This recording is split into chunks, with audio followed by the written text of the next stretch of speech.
Hello, thank you, everyone for joining me today. This is part two of Have Your Say session. So we are going to be discussing whatever you guys want to discuss anyway regarding the events of the week. I just wanted to highlight one of the stuff that happened this week that may not have been covered earlier on regarding the BRICS membership. This is Farana about 11 months ago, and let's hear what he's got to say. Is to reject the prescriptions of the IMF and the World Bank, remove fuel subsidy, float your currency, and so on and so forth, which have never assisted any country to develop. There is a group of countries, there are countries in the world today insisting that we are not going to be tied to the American dollars. We want to trade among ourselves in our currencies. Those countries are in BRICS: Brazil, India, Russia, China, and South Africa. Others are joining them. Saudi Arabia has joined them, UAE, Ethiopia, Egypt, and others. Nigeria is not there. We cannot be more Catholic than the Pope. If friends of the West are joining BRICS, why are we not there? So that we can trade, countries, Nigeria and other countries can trade in their currency. We trade in Naira. The right thing to do. Thank you. And it turns out that Nigeria actually joined BRICS. I kind of. Of 10 major emerging economies, including China, South Africa, Ethiopia, and Egypt. The announcement of Nigeria's inclusion as a partner country of the group followed the bloc's 16th summit in Kazan last year. Such a relationship is designed to pave the way for deeper collaborations with nations and push back against Western economic dominance. Nigeria's young population, abundant resources, and strategic location as a gateway to the continent were its major selling points to the bloc. It's going to open a lot of doors for us. It's going to boost. I'm going to leave that for now. I don't want us to talk too much. Yeah, KJ is here too. Okay, Ike. So I don't know whether you want to carry on from the discussion from the earlier session, or we want to talk about BRICS, or we could talk about the birthright this in the issue in America, because that too is something that I don't know. Nigerians, they do go there to have children a lot. That one is going to be something that Nigerians are not going to like to happen. That birthright, if Trump gets away with it, the courts have ruled against it for now. So, and there is the issue of Nnamdi Kanu suing Bashir Ahmad, I think, for calling the IPOB terrorist group. But maybe I think that's what I suspect. Let me see if I can pull the information out. Maybe that will shed more light on it. Let me see if I share that here. So Nnamdi Kanu, who fled lawsuit, Barrister Alloy, his statement claimed that said on or about 19th January 2005, Ahmed defamed and libeled him by his utterances published on X. So I think it's about calling Nnamdi Kanu a terrorist. I think that is at the core of it. That for terrorism defamation. So that was what seems to be the issue there. So I don't know what you make of it. What do you think? Which one do you want to talk about in the first place?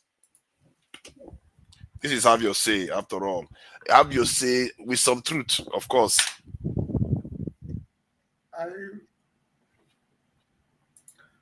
For me, about the bad whatever in the US, I don't live in the US, so I don't really know what they're talking about. It's not for me, so I don't want to get my head, thinking about Trump and his whatever. But I think in that case, I think that's where it's going to have a stumbling block. It is now. The election has come and gone. It's not the president. It's not time to govern. But also for him to know that there are laws in the U.S. The judges and the lawyers and the court in America. You have the Republican leaning of it. You have the Democrat leaning of the courts and whatever. And the national House of it appears your fan is blowing into the microphone. Or wind, some kind of wind. Yeah, it's wind. It's not fan. Oh, nice I area think I think it's win, my friend. You're living in a nice area. Then it's windy, but it's getting into the mic. Look at you. I live in a blessed island, so I mean, why do I Yeah, that's really fresh this air time there. when the breeze, when I can open my windows and get natural fresh air blowing inside my home? So, Yeah, that's nice. so as I was saying, it's time to govern, and you can see what happened today to confirm the guy that they made defense minister. If the vice president did not put a tie vote, he's not going to get it. So he's going to have it tough. I was last 2 weeks or so, I was speaking here when Kene and KJ was here. I was telling them it's time to govern. He's not going to find it. Most of the Republicans who rode on his back to win election, they're going to turn against him. The certain things he's going to do, he's not going to get his way in the House of Rep and the Senate.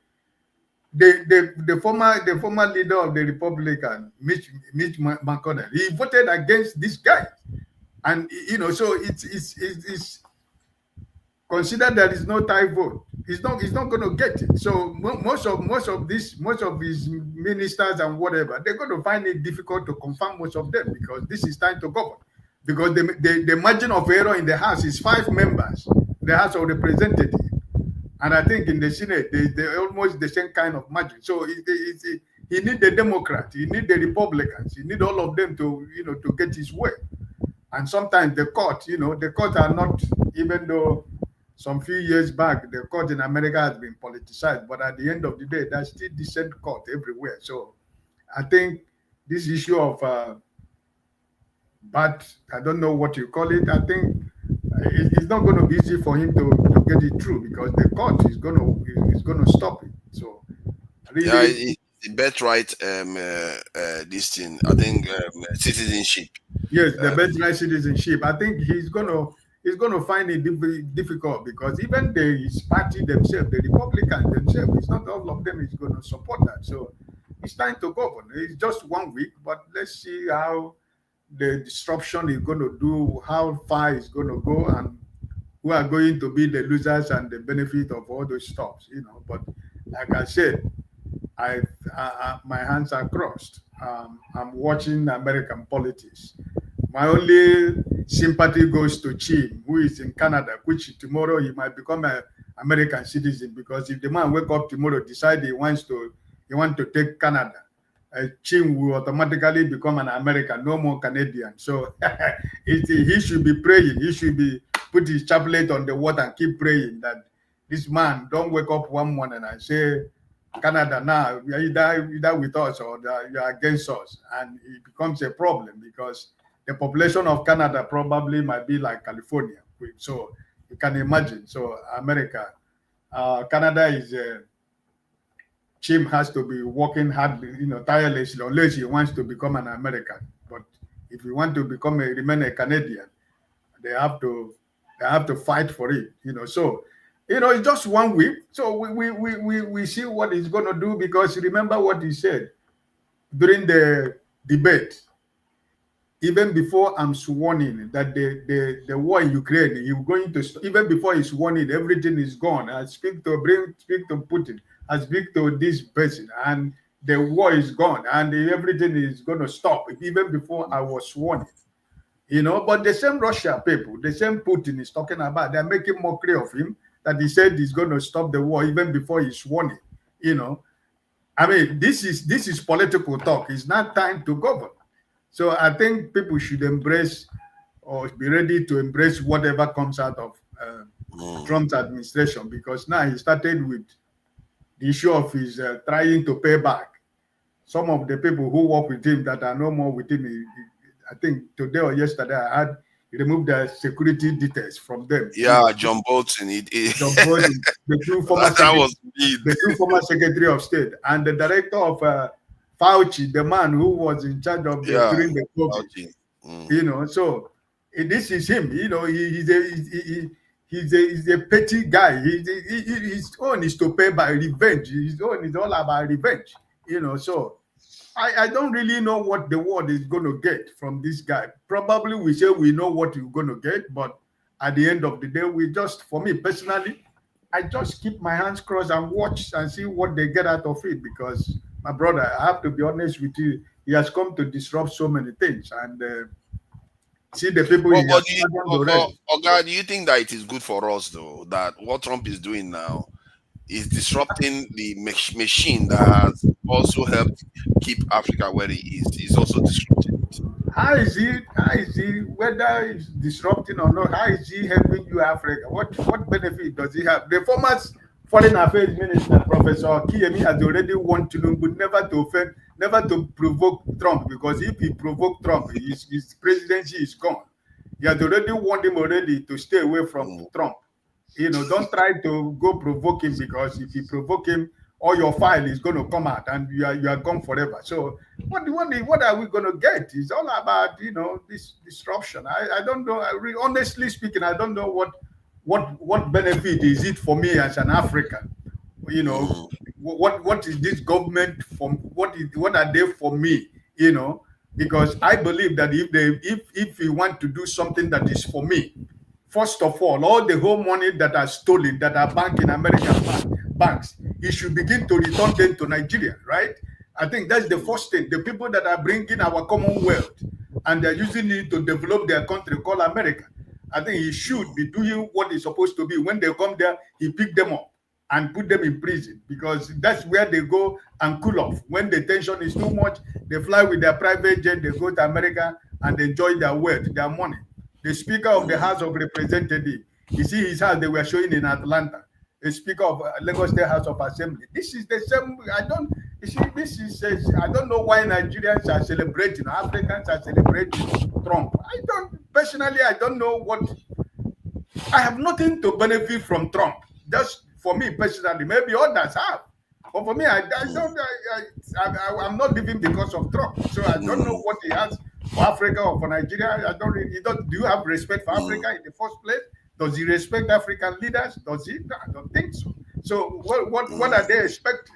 This is a guy who he will bully you to the point that if he put you one-to-one in a room, he will bully you to submission. So is it your president that will go to sit with the Trump in White House face to face?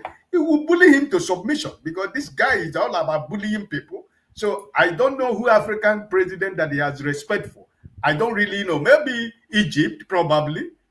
Maybe South Africa, probably. He probably would like Tinubu, because Tinubu is like that kind of Machiavellian character that doesn't seem to care about rules. After all, he is a convict, and they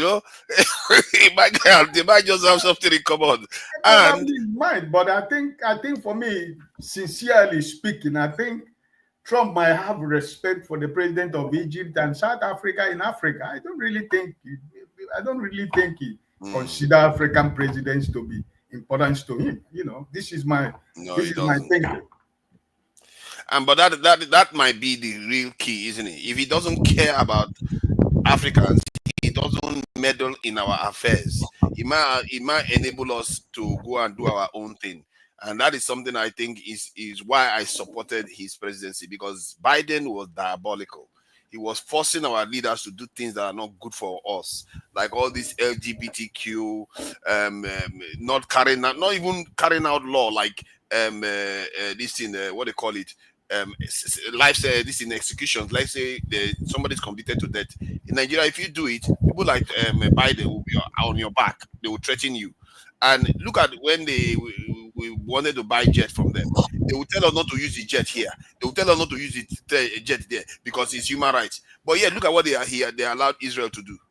Decimated the whole territory. So it shows you the way they treat us is not normal at all. And that's why I think that someone like Trump doesn't care. He will just leave you to go and do your own thing. As long as you are not in America's way. That's why I'm thinking maybe it might actually be better. Look at Nigeria has joined BRICS now. What is he going to do? He's not going to do anything to us. We'll see what happens there. Thank you, Oga, for joining us. Let me give Chris, like you said, Chris might be looking forward to join America. I'm sure many Nigerians are in Canada. They are traitors because they want America to annex Canada, so they become American citizens without having to even travel to America. No, I think Chris is the Chim is next. Chim, so what do you make of this? Since we are now talking about American politics, what do you make of Trump's first week? Birthright this rule I put in place. I've forgotten what they call it, executive order. And there is also he actually stopped all foreign aid. No foreign aid to any country for 3 months at least. Then there is also the matter except Israel and Egypt. Because they are very strategically important to them, especially Israel. They just included Egypt as a kind of byproduct. So it doesn't make it look like it's only one nation. So what do you make of it so far, Jim? Okay, thanks for having me, forefathers. Number one is, we must always go back to what did he promise when he was coming into office? I do know on the global stage there's a divide between those who are the globalists, who constantly think that America should just nilly-willy, like you rightly said, dictate what happens in the world, and should be allowed to interfere freely, tell people where other countries where to go, give aid, like you just rightly mentioned, and all those things. But the guy has a different perspective about it. It's okay for us not to agree, or for some of us not to share in his nationalistic approach to global issues. That's okay. That's fair. I understand that. But the man is saying he wants to focus on his country now. But we do know that America does not live in a world of isolation by itself. So even when they say they want to focus on their own, they are going to be coming to the table. I think for any nation that really has objectives, this is one of the best times to negotiate with America, because Trump is somebody who comes into anything with a negotiation. So if he's saying America first and he turns to Nigeria, I expect a President Tinubu to say, okay, Mr. President, I respect that. I think it's right for you to focus on taking care of your people. I also want to take care of my people. Where can we meet? At what point can we meet each other? What can America do for us and we do in return for you? And I don't know, if you negotiate very well, you probably get something from it. So what the guy is not interested, he's not interested in the what I refer to as the Washington insider approach, where they just sit down and just say, this is the way we want to go, everybody fall in line. If America, they'll be telling you we want democracy, but perhaps a candidate is more suited to them. They feel, okay, Tinubu will be better, more amenable to us. If the elections in Nigeria are rigged, let's turn our blind eye and not criticize them. He's not going to be that kind of person. He's going to be a government that's going to be saying, if his State Department tells him an election in so and so place was not, he might say, don't recognize that president. Tell them to go and redo the election. Is that what their people want? If that's not what their people want, put pressure on that person, which I don't think is a wrong thing in itself. So, I'm still one of those who believe that this whole Canada being the 51st state of the United States is all baloney, to borrow the words from Americans themselves. It's all baloney. It's nothing like that is going to happen. I think what he's simply trying to do is to say, listen, whether he's right or wrong, I don't know. I don't have all the facts. So to that extent, I'll be honest and upfront. Trump says America is subsidizing Canada. It is up to the Canadian leaders to show, no, you're not subsidizing us. We are trade partners. We have this agreement. We offer you this. You offer us that. Most of the American cars are manufactured in Canada, but Canada does not own an automobile manufacturer of its own. US has Chrysler, has GM, has all sorts. Canada doesn't have any. So Canada should wake up and say, okay, you know what? We no longer want to be your younger brother that manufactures freely for you. We're going to now go and challenge our people now to create our own manufacturing automobile.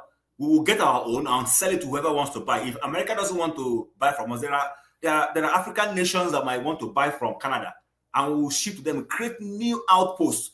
This is an opportunity. People are not seeing the opportunity, and that's why the current people who are living in Canada are the wrong sets of people.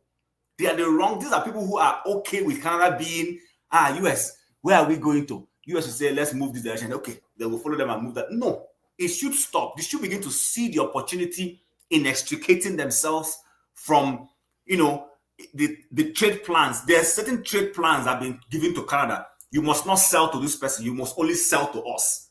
And so if Trump is bad and he's trying to break that, Canada should take advantage of it. break it up. It's okay, that's fine, no problem.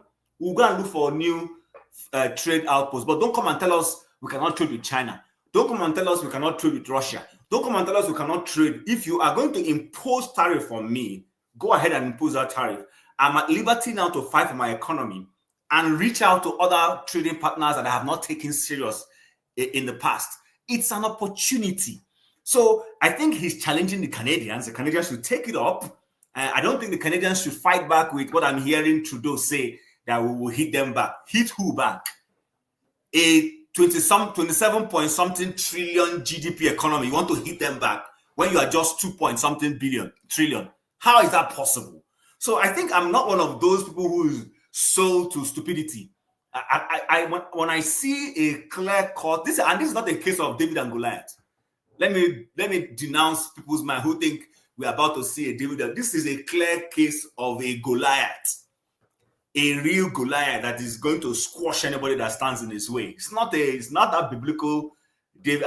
In any case, the guys who are leading Canada are not even church people who believe in David and Goliath story. So that's another issue altogether. So I just think it's an opportunity for serious-minded leaders, whether it is Nigeria or African economies, to see an opportunity to begin to relate on their own terms also. So yeah, US, you're big. What can we trade with you? And take up the opportunity. You understand what I'm saying? So as for our brother who was advising our president that he should stay away, what it means, because I read meanings in what people say. It means that people like Professor Bolaji are some of the people who know that our president or current person has some dirty leanings, and they have helped to cover it in the past. So what he's simply saying is, don't antagonize this man so that he will not open your backside, and then it becomes an issue. Well, if that opening that backside is going to benefit Nigeria in the long run, then let that backside be opened. I don't care. Let it be open and let Nigerians be extricated from bad leadership. That's the way I see it. I always see it differently from what other people are seeing. So I don't think in his first week, yes, like Uncle Ike rightly said, it's a democracy. Trump is not going to have his way 100%. I support him or I like him, but he's going to match. It's going to be a democratic process. Any policy that the House and the Senate don't agree with, they will vote it down. Even the Supreme Court will vote him down. You can see there are court cases already over this citizenship birth by birth thing. Some states have already gone to court. Some courts have already passed a judgment temporarily staying his action and saying he cannot go ahead and all. So it's the beauty of the American democracy is what we are seeing. How I wish we see those kinds of things in Nigeria. How I wish our Senate can stand up to our president. Well, are you happy? So hold on. See, so you are saying you are very fine with electing a criminal for president in Nigeria. Are you okay with that? I'm not saying I'm okay, but hold on. Yes. The man rigged the election. I can say that. But our judiciary legalized it and said there was nothing wrong with it. Am I going to go against the court's ruling? I can't go against the court's ruling. Saying that America, you are saying, American democracy, they just elected a convict versus a prosecutor. No. Okay, hold on, forefathers. You're running farther ahead of yourself. This so-called convict that you're mentioning, the system allows him to run. If the system does not allow him to run, he won't run. So he didn't break any law in running. 1. 2, he did not steal it, grab it, and run with it. Americans bought into his dream. He sold something that he broke the law to get there. That is technically stealing and he grabbed it, and he literally grabbed it and got there. What else do you want him to say? I don't know about that. I don't know about that. There was a free and fair election in the country. They have a procedure. He won majority of the votes and won what we all refer to as the Electoral College. He won 300 and something Electoral College over the other woman's 226. There was no rigging anywhere whatsoever. Yeah, but you're okay with a criminal making all his wealth and using it to get into the office. And what criminal makes all his wealth? What do you mean by what criminal makes all his wealth? If somebody cheated their way through the system, they didn't pay a lot of tax, they did so many stuff. it's financial and otherwise, that the court found against him. Then he went ahead with all that privilege that he's gotten from breaking the rules to become president. Are you okay with that? Are you okay with that for Nigeria? You're mixing a lot of things together. Number one, he didn't build any criminal empire. He didn't build any criminal empire. Number two, there are American people who live in America here. Adama is here. All our politics here. They both live in the US. They know that in the US there is tax evasion and there is tax avoidance. Their system officially accepts those processes. I'm talking about the one they convicted him for. Which one was he convicted for?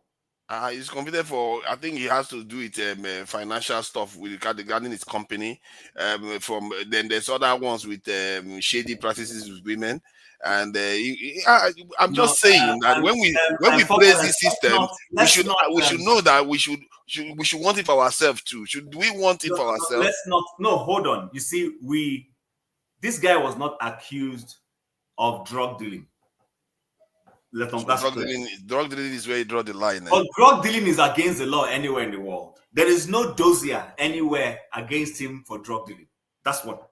Two, each time you keep saying he grabbed it, he didn't grab anything. He contested an election, sold his dream that is not very popular with lots of us, but was popular with the Americans. He said clearly he was going to fight against immigration policies that currently exist, which he has started implementing.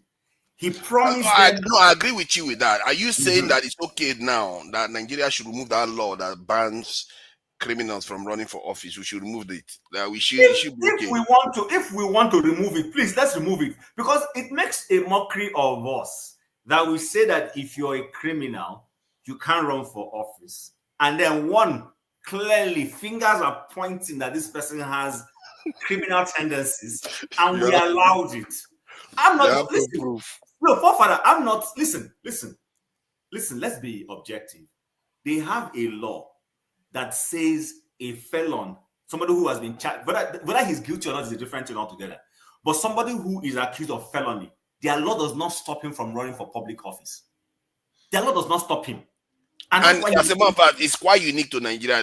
Most Western nations, they don't have any law against preventing people that are criminals from running for exactly. So they say it's not against their law, and he ran. And everybody knows that he had that baggage. But the majority of people went and voted for him. Where you and I would have had a problem is that if this guy rigged the election, the votes, stole the votes for himself, that's where you would have a problem. Okay. He didn't do any of those things. So I just so that I can yield the floor to the next person. I think for Americans, listen, like KJ said, I'm neither for nor against. I'm just out for good governance. Canada is not going to be made the 51st state of America. I can go to sleep on that. But let's even say, for purposes of this argument, that Canada becomes the 51st state of America. I do not think I'm going to lose anything, nor is any Canadian going to lose anything. Let's say that wanted to happen. How long do you think the fight will last? We will fight. Who will fight? Who will fight? Who will fight? This guy. What you don't know is this. Do you know that some of the wealthiest Canadians actually have a lot of interest in the US? So it's actually hypocritical of them to say that they are American, they are Canadians, and every November, all of them run over to the US, go to Phoenix, go to California, where they have homes. They call themselves Canadians, and they go over to those places to go and stay. And then they only show back here in this so-called Canada at the end of March, April, they come back. Wow. Do you know that's what happens? That's interesting. Yeah, it's interesting. Thank you for that. That border thing. It's funny how they are focusing on the south. They never bother with the north. It's okay. People pretend as if race doesn't matter. I think it's Richard that came next. All our politics wants to say something. I don't know whether you can take permission from Richard because he has been waiting. Yeah, I want to know if I can switch time with whoever is speaking, because I will say enter plantation. Yeah, carry on. Thank you, Richard. Thank you, thank you, thank you, thank you, thank you. Chief, they funny. So where do we start from? To Nigeria. Earlier on, I was hearing the Una show where the conversation is interesting, and even the EFCC, then Trump Canadian, right? I think those are the three topics, if I'm not mistaken. I've been a Yeah, Nigerian. yeah. Now, I think I think it's that time, man. I think we should stop seeing things from good or bad, or because let's look at it from this angle, from Showore himself and the police people. Showore no be stranger, right? He knows the police go dey there. He knows say they go stop am. They don't stop am before. He's accustomed to that. That's one. Two, he has what I regard to as elite privilege, right? Elite to me is somebody who have cohesion power, right? Either with force like the military chiefs and all those, you can say, or economic cohesion, the billionaires and people, or soft power, which I would like to classify Showore, whether we like it or not, he has that followership that if he say or ask for any action, you are going to see reasonable amount of Nigeria that will follow to. That's power. So he understand that. So he knows because of that, because of that recognition, he knows that even if he stop, then stop him, they no go do anything. Once he say this is who he is, yes, almost 100% chance they will let him go. He knows all that. But he decided to use that privilege to draw attention. It was a choice that I believe that he deliberately made, right? To decide to act like that because this is 2025. We should start asking some kind of question. With all the innovation and technology, it's 2025. So what does that even say about the image of a country when you are going in and out of airports? That's one. I think for me, he is trying to actually see how he will use that in privilege, bring attention to it. I mean, one can argue that, oh, he can actually do that in so many ways. But know who he is and his style. I think that is the best way. That's why we are still talking about it now. This happened like a couple of weeks ago. So I like to see things from that angle. And another thing, the policeman know how an ordinary Nigerian they feel when he sit down for car, when they stop, and because him too they go through that process every time. He's a Nigerian. He's not always on duty, right? If you have any family member who is a policeman, will tell you exactly what themselves they go through. So they understand. So at this point, I think as a nation, if we want to go with the spirit of Showole, we should force a conversation. How much is it going to cost? Right? This is where the entrepreneurs, our government, the policy makers, and the tech savvy will come together. How much is it going to cost to actually develop a device, right, that will not make those men stand there, but the same security will still be fair, and ask tax people to pay for it? I think this is 2025. That's the kind of conversation we should be having rather than say, oh, the guy he overstepped his bound. I think for me, he knows. He said, like now adults. So you know what is good or bad, but he choose to go that right for a reason, and which is good. We're Yeah, having a but conversation. you are saying it is good, but he broke the law. If It is people not. start saying, See. Hold you, on. Now it is not. You are now. You they say now, just. but what if everybody starts doing that? What You're will not make getting it? the point. You are not listening. I started by saying he has what they call elite privilege. He knows he can get away with it even if he stop. Not be today. So see it from that perspective. He is not stupid. He know what he is doing. No. You I'm understand? not saying he doesn't know what he's It is doing, but this is strategy. two Naija. Hold on. The only way you can get solution moving forward, right, is for you not to look at it from wrong or right, good or bad. We all know that. He took a risk. He can be shot and he's right. And they will say policeman is right. He all know this thing. As I said, he's not stupid. He knows. He knows the good of side and know the bad side of it. He knows that he's breaking the law. But as I said, he has that elite privilege. He can get away with it. Even as a defiant, if he appear before politician, they will have a conversation and say, don't provide it. You cannot get away with that. So he understand that, but again, Hold on, he's hold on. 20. Would you be Hold saying the on, my same thing? fucking girl. No, hold on. Would you be saying the Tunanja, same? Tunanja, Tunanja. Okay, I make want I ask you a to ask question. you a How do question now. hold What on? you No. Go ahead. Can I Would ask you a be saying question? the Can same you thing if it guys was please some other educate ordinary us person for doing what it? you guys are talking about? What are you guys talking about? Because I'm Hold Tunanja, lost. on. Tunanja, why is it that you are not? You know, where I started, I say Hold on, Ovie. he Let me just explain it so that sure Adama can catch up. It's regarding a video showing that Showore disobeyed police officers at roadblock. When they asked him to stop, he told them to get away and they should not be doing roadblock editing, telling them to stop and stuff like that. And the police officers saw him and just thought, you know what, let's just flag him through instead of having him disobey them the way they did. In other words, he could be carrying anything through that place, but they just let him through. In other words, so and I personally I feel like that is not appropriate behavior because if other Nigerians start doing the same, Tunanja, allow me make my you are. It's not because you know at they least listen. okay, You okay, make your point. I pass my It's own not, judgment. it's not that you are changing your point. You make your point. She will understand. Just allow me make my point. Now because Yeah, you know go ahead. go allow me land. And No, now I'm just because you know asking. give listen from hold on now, you know give listen from the beginning. Because people are quick to say, oh, you know, if you do it for abroad. But we fail to ask ourselves, you will never see a policeman with gun standing in front of middle of the road in abroad in the first place. You So will. there's something hold on. So Naija, you go allow me talk or not. You made your point. It's clear. He is wrong. Nobody is disagreeing with you. I am not disagreeing with you that Try to that is begin right. from a bit. So Naija, I know they like push propaganda. Let me explain what I mean so that people will not say, oh, I am not against what you say is wrong. I'm not saying he's not good, but at a point in our life, we need to start saying, okay, what is the way forward? Because it's going to happen again.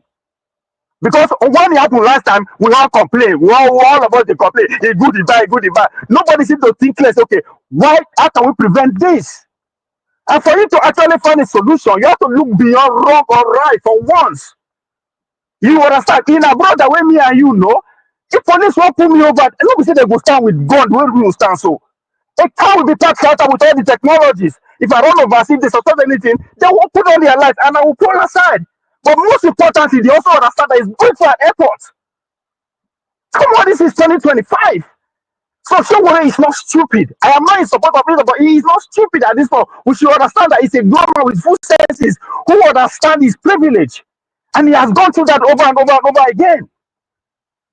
Even the man who carried gun, even between the fear for his life. And I will tell you because I have a brother who played that role. They are also scared.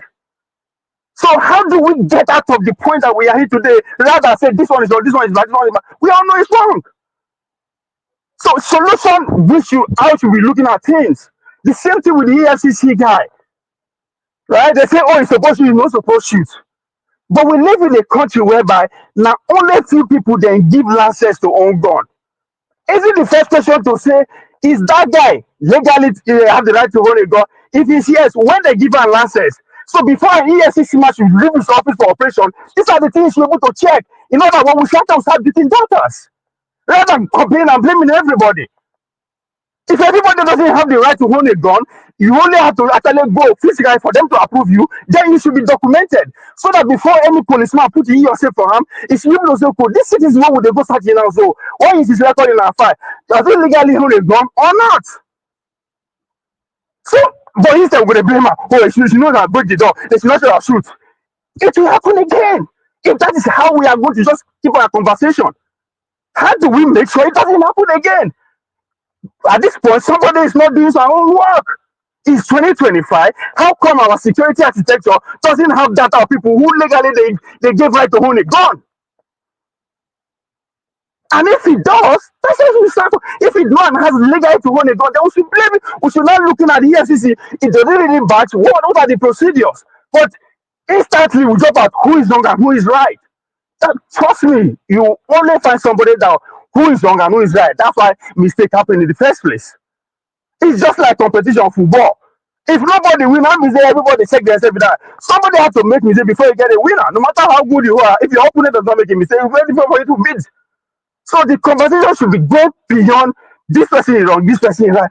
Because it will happen again because we will never actually talk about a solution and go follow it with action. Now, talking about like, I'm sorry, say I don't. I get how do I do? Now, talking about the idea of Trump and Canada and all that, I think we should stop. We should look at the reality of today. This is what is happening. Because I always talking for the last 2 years, the world has changed. What you see happening, it will take another 10 to 15 years before normalcy go start. In other words, whatever foolishness or stupidness it is that Trump they do now, look beyond him.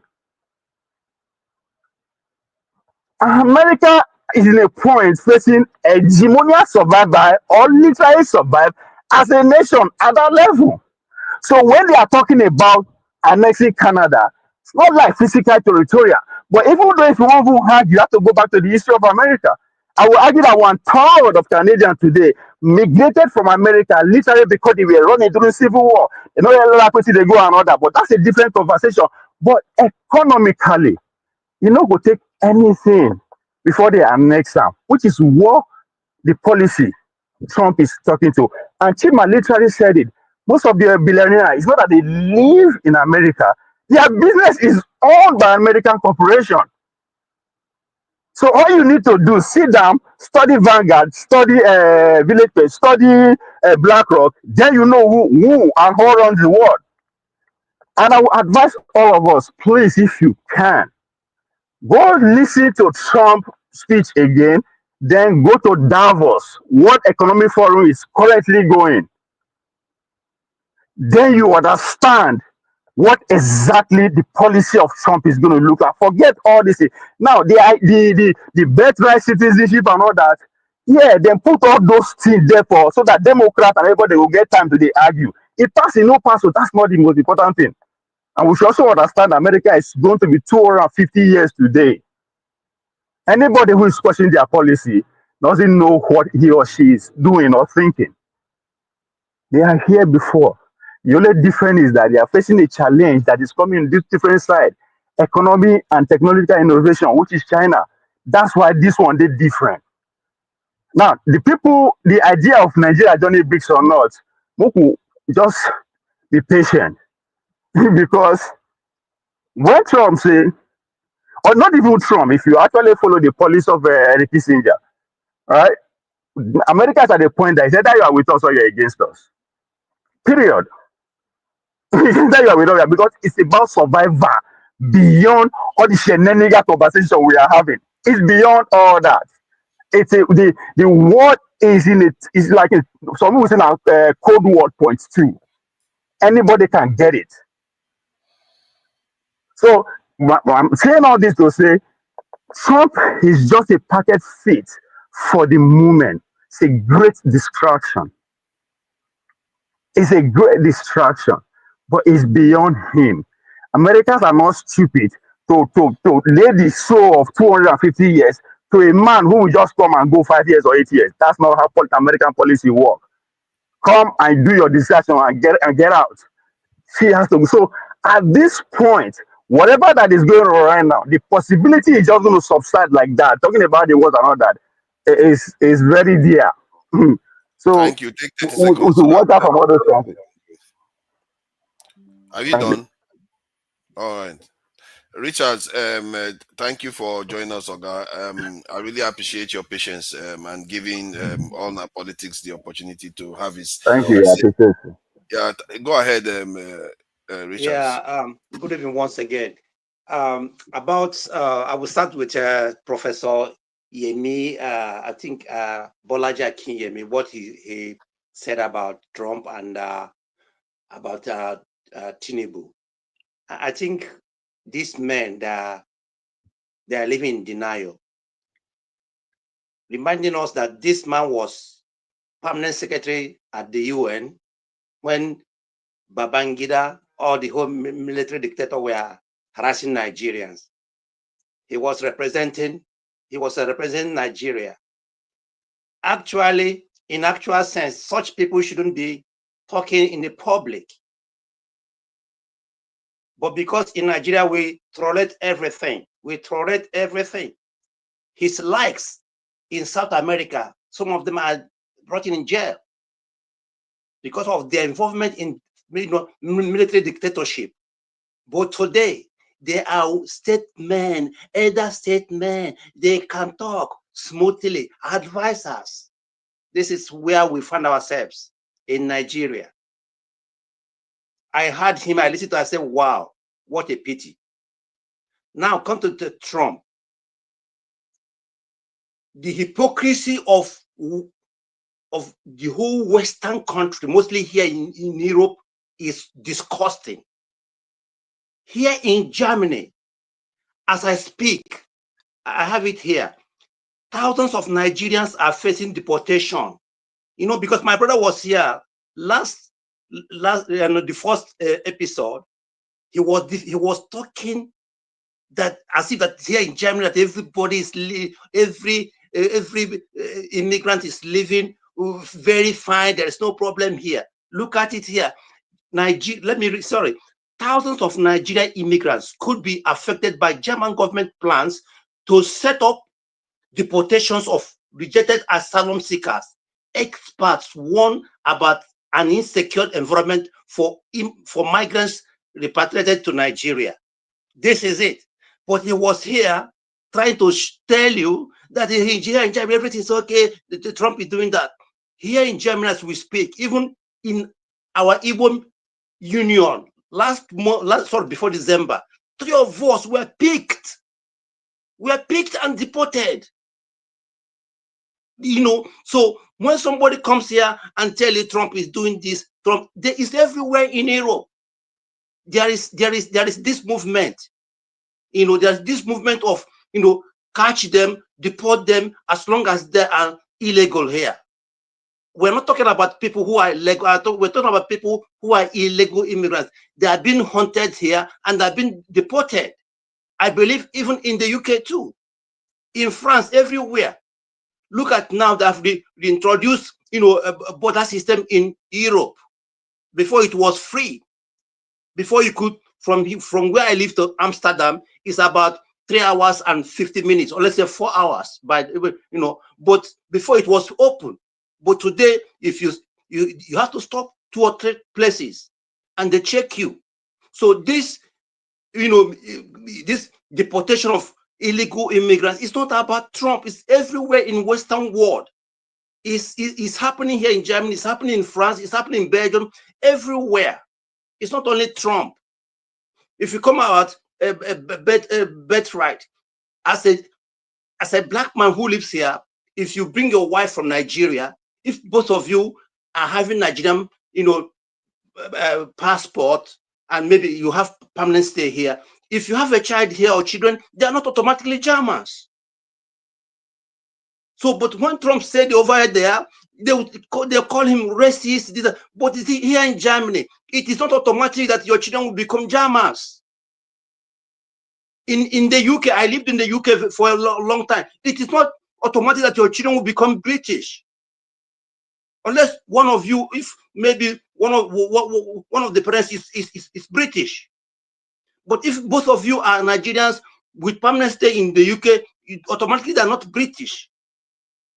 So the hypocrisy of the West, because Trump is their nightmare. Trump is that's why all of them are against Trump. Trump is their nightmare. Because yeah, but sorry, so let me ask you though, but don't you think that Trump, the reason why they are pursuing it, which is depend on where you stand on it, like if they are pursuing it because they are seeing now that the people that have that birthright citizenship are not majority European anymore. Indians, Hispanics, Africans are the ones getting majority. Europeans have saturated America already. Isn't that why they want to take it away now? No. Let me tell you. I have a friend. He's a German, pure German. That's both of them are German. They have two children, 2 girls. When they finished secondary school, they came to US for this au pair, and they overstayed. After, I think that was a year and 6 months program. This is even last week. these guys cannot go back to UK to US because they overstayed. They are pure Germans. That they are pure. They are not mixed race or black. No, they're pure Germans. So the issue is that because when the Western world, they don't come to UK, to US to stay much because it's almost the same system. They just go and come back. So it doesn't affect them much. What does a German looking for in America? What does a Dutchman, somebody from Swiss or Sweden looking for? Sorry, Richard. Yeah, they don't need it now. There was a time they were flocking to America, wiping out the local population, taking over the entire thing. That now, when other people want to do the same to them, they want to, hey, we don't need it anymore. We should take it away. My brother, let me tell you, this is we're involved. There was a time they were also coming to Nigeria. There was the time they were coming to South Africa. You understand what I'm saying? So the time changes. The time changes. What I'm trying to let you know that this propaganda that Trump is going to end the world is not true. Trump did his 4 years in 2016 to 2020. Did he end the world? He did not. Then if you look at, before he was not a racist, right? Before he entered the race, he was dealing with the opera. He was dealing with the Reverend Jackson. He was dealing with Mike Tyson. He was a friend of the black people. Immediately he wanted to become the president of America. He became a racist. Let me tell you, this is media propaganda. Over here in Germany, they talk about Richard, him. I'm surprised. Okay, I think we just need to get something straight. Okay, Trump may not be racist, like seeing other people as inferior and wanting to, destroy other people like Hitler. But do you see him as somebody that puts the white people first before even America? Excuse me, it is called preservation. Here in Germany, in France, they put French people before other people. In Nigeria, Buhari put Fulani before other people. In Nigeria, Tinubu put Yoruba now before other people. It is called preservation. Even if I'm a president of Nigeria today, I'll put my Igbo people before other people. It is called preservation. See that kind of talk. See, that's the kind of stuff that cause problems. See, no. It is not. No, you know one thing, because we are very hypocritical. We are very hypocritical. Every leader must put his own people first before that. Okay, sorry. I just wanted to clear something. Trump is not necessarily doing tribal. If he wanted to do tribal, he would put Scotland and maybe the Anglo-Saxons first. As a matter of fact, that is what Biden is actually like. Forefathers, let me help you. If he wanted to be tribal, he would put the Germans first because his ancestors. Exactly. So he's also linked there. So he's more of a racial guy. Biden is more Anglo-Saxon. You can call him more tribal. That's why he prefers the American English axis of power, the 5 eyes. So I'm just trying to highlight the fact that maybe Trump, there's a reason why people see him as racist. If you look at Elon Musk, the same thing. There's a reason why they see them as that.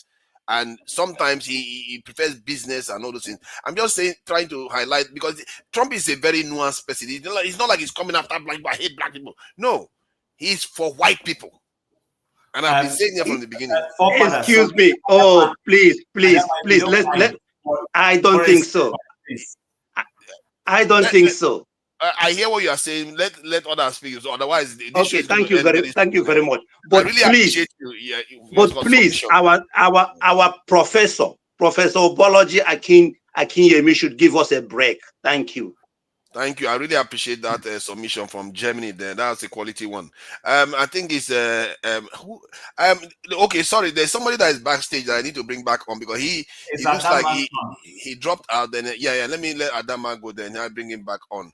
So just to be fair to him, because he just technical issue dropped off. Jonaba, let me just put you backstage first and bring him on so I can have his say, because we are going to be running up soon. Let me see. This is not going to be very long. Okay, welcome, Madam. Thank you for joining us. I take it that you don't have any issue with birthright citizenship. Let me greet my Uncle KJ. There was sir. I greet you, my sweetheart. Well done, man. Chim.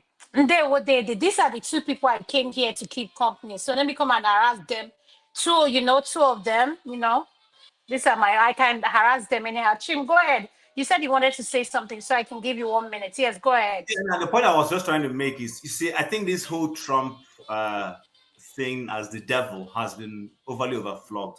I just listened to him yesterday when he went to Los Angeles, California, to go and commiserate with the people who experienced that wildfire experience. And I listened to him in his choice of words.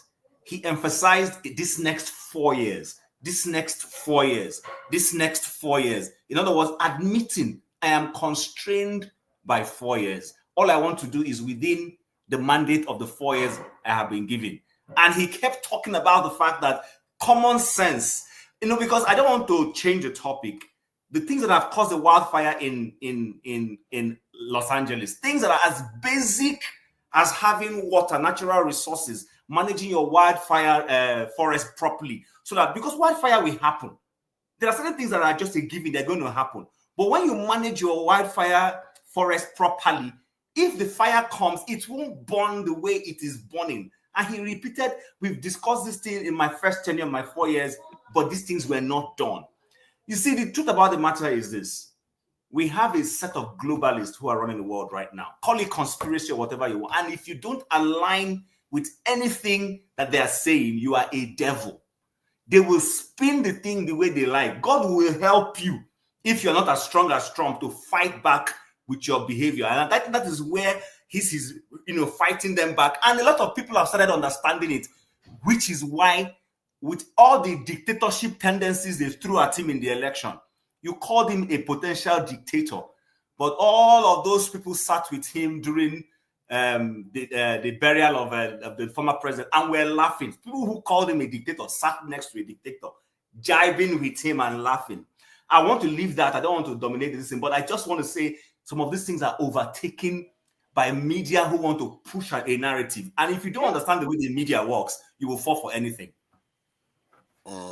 Yeah, bullets. This try fly. A bullet flew past him. There's all these Machiavellians. They can sit next to each other, but they want to kill each other. You can't always trust them. Adama, please go ahead. Because Michael Ade is here. Everyone. He needs to have his say too. Yeah, right. Mr. Michael Ade, I'll let you go. Man of prestige, and there was sir. Uncle Tone, good evening, sir. Mr. Richard Opera, good evening. Jide, good evening. I like Mr. Mike Adego. Let me finish up what I'm doing. He's been here, so if that's okay, if you don't mind, Thank you. All right. Yeah. Thank you. Oh, thank you so much, Adama. With due respect, you see, that's what where women are, there's always a soft landing. You know that. That's what we need. Thank you. You see, that's why I always say to this platform, we need more of you women to come to this table of discussion, because sometimes women, you know how it is. So thank you so much. Oh, forefather, I appreciate you conducting a good job today. I see you calm and you don't talk about security today. Hey, kudo, my brother. Thank you for that. So that's excellent. Well, my takes and everything, because I listened to the first part of the show. I was trying to come in with Rudolph, but I didn't get a chance to come in with all this. You see, a lot of people that are talking about, and I will say this with the honest, maybe our president is a president now. We give him the right, so we just pray for him. That's my own perspective about it. But if you don't know about Trump, I live in New York. I've known a little bit background of this gentleman, and I've known what it means. He has a tendency of is a transactional. That's true. You do me, I do you back. That's him. And he has a tendency of, you know what, in him. So I'm not going to mention that word. So he does have it, because you remember when he was there 4 years, his 4 years, previous 4 years, it was African is, you name us, what do you know name, he call us. And he never get a chance. But I don't know. I will give him the opportunity now to redeem himself by correcting what he says. Because one thing I saw in his second time coming, he invited, maybe it's something different we can see. Kumuyi came to pray for him, and he invited Basi, or what do you call it, the musician, the gospel musician, was there. Is it kind of sending a message to us that, you know what I said before, or what I did with African, I'm going to change? I don't know. So I give him the opportunity to look forward to the 4 years. And one thing I want to emphasize is this. Let us not color everything. When it comes to immigration issue, all I want us to do is, let's look at ourselves. If they comes to shovel tomorrow, they say everybody go back. You know what I mean? Everybody, we can do that. But my own sympathetic approach to this is, yeah, there should be a law.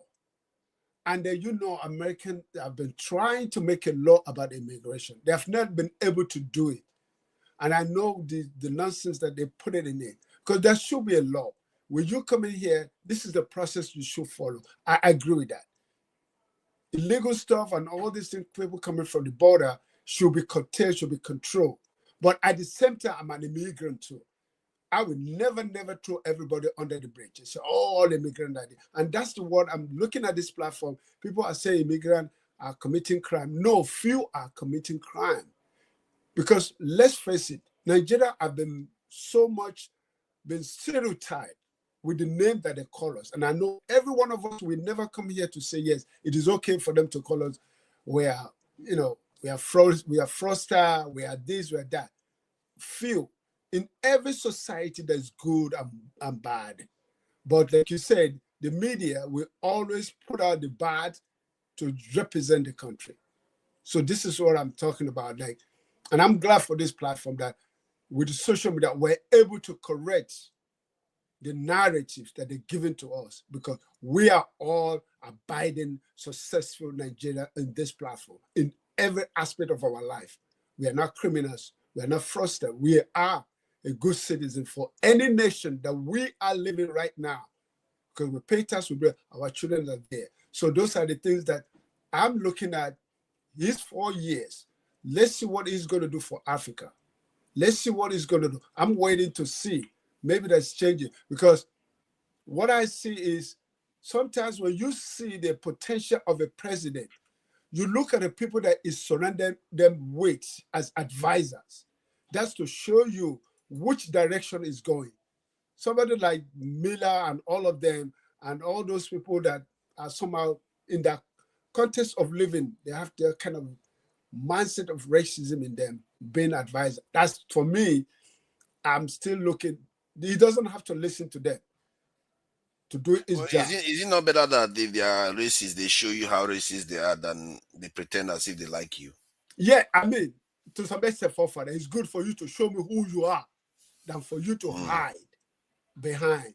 Tell me who you are, then I will see how I'm going to do it. It's up to me to make the choice. I say, do I want to deal with you, or do I want to I want to walk away from you? But like you say, yeah, it's good. But that's what I'm saying. American is full of hypocrisy. American is an hypocritical country in the whole world. If either you like it or not. I've lived here for so many years, and I see America will tell you, don't do it. Even their foreign policy. We don't do this, but we do it. All right? Look at, like what you said, forefather. Look at what is happening in Israel. Do you think any African nation of Nigeria will get up today, and because they have a conflict with Niger, like now, and they start bombing Niger, and start, you know what I'm saying? Who's going to be the first one to say, no, you can't do that? So those are the hypocritical action of the most hypocritical nation in the world is America, because they will tell you, don't do this, but they can do it, and they can get away with it because they are superpower. All right. Thank you so much. Thank you. I really appreciate that. Let's go to the next. I think it's Tony. I think it's Tony. Then before Owebo, then Jide, then Man of Prestige. I think. I think Jonaba. I don't. Which one? Where was Jonaba again? Between. I think Jonaba was here before Man of. Can I speak now? Look at that. Look at that. Man of Prestige. You need to wait for your turn. Okay. Let Tony have I his thought say, I was please. here earlier than all these people are calling. Well, oh yeah, you were here earlier, but you were backstage. But I guess you can go ahead if you need to have your say. Then because now we have to time it strictly because there is a show coming up at the top of the hour, so we have to be quite strict. Under 5 minutes, go Can to I the next one. interrupt you for a few minutes before Uncle KJ says anything? I don't think the show is happening. I'm slammed. I'm busy. Okay. So I don't No. think, but I'll let you know. But so far, not looking good. Okay. So okay, we'll Can just I leave go that. ahead? Yeah. Who was that? Look at that. Man of Prestige. Man of Prestige. Can we allow KJ to go ahead? You know, KJ, we have to put up with him. He didn't support P2B. To He's Nigeria, just here. I've been here What are we going to do? for so many minutes. So I've been here for so many minutes to Nigeria. We are going to keep it. We are going to try to keep it sharp so that we go through everybody. Then we can circle around again. So now that KJ has started, let's keep it on Okay, that. what I have to say is not going to be very much. So Yeah, go ahead. Go ahead. if you don't mind. One, I came back in because I want to talk about Nnamdi Kanu, and then, but since that is not the topic right now, let me go straight to, thank Richard for what he said. When we were growing up, we used to read Bolaji Akinyemi, as the Minister of External Affairs. He was the one who helped to perpetuate the military, especially the Babangida regime. He traveled the world campaigning for these people. They were the ones who subjected Nigerians to the suffering that we went through and all the bad policies that brought in SAP and the rest of it. Today, he's now coming now to advise Bola Ahmed Tinubu on how to tackle the issues. I, for one, even as being a child, when I listened to my uncle talk about him, of course, we all knew that he was not even close to being one of the best, but he was given that position because he was ready to be the one to defend the military government. Today, you are living to see the effort you have been able to make over the years and how it has brought Nigeria. And you still have the effrontery to come and sit on national TV and advise how Donald Trump is a bully, is a China is a bully in the China shop and all the rest. If you knew that, why didn't you advise your own country? You were the ones who started who ran the policy of Nigeria being a big brother to Africa. And Nigeria being Africa being a foreign policy, which means that you spent all our millions of naira spent on African countries that now don't even respect us. And you come and sit down. Sorry. You said something about this. I think Kiemi. Can you kind of educate people on what we are Bolaji and Kiemi? What is this about? Because I'm not aware. Just in case the viewers don't know who. Oh, how can you say that? But we just talked about it greatly, long time ago. He was the one who advised Tinubu to be careful on how to deal with Trump, because Trump, will end his presidency and all that. I don't think I appreciate such people should just go and sit down and not say anything about Nigeria because they have to ruin their country. They shouldn't have to say it. Let them go and enjoy their money and just let Nigeria be. So you want him to be you want him to tell Tinubu be reckless with Trump? No, but what I'm saying is he doesn't even have to make any comment at all because, look, these were the people who were in the position of authority when Nigeria still had money and when things were still going well for Nigeria. If they know better than they're propagating now, they shouldn't have brought us to where we are. They shouldn't have, because they were the ones who were running around and, all their policies they were putting forward and all the postulations they were putting. Where did they bring us? Africa is a foreign policy. These are the people who enacted that. Africa is a Nigerian foreign policy. We did everything, including me here, sitting here. When I was in primary school, they tell us to donate 1 kobo for the liberation of South Africa. Today, South Africa don't even want to hear about Nigeria. Africa as the centerpiece of Nigeria's foreign policy. Thank you. Africa as the centerpiece with Nigeria carrying Africa, design in Abuja. All our crude money we spent on them. And today they can look at you and talk nonsense with their mouths. So what I'm simply saying is this, they were the ones who are at the forefront of that nonsense policy, international policy. And today he's telling you, a man who said his country is putting his country first, you should be careful of him. Why don't you advise your president on how to go about tackling his own, to put his own nation also first, and negotiate for what is best for his own people? Is that not how people behave? We start, charity begins at home. Do you start from outside and come into the house? But I don't know why you have a problem with that advice. That advice sounds like a very sound advice. You don't need trouble from Trump.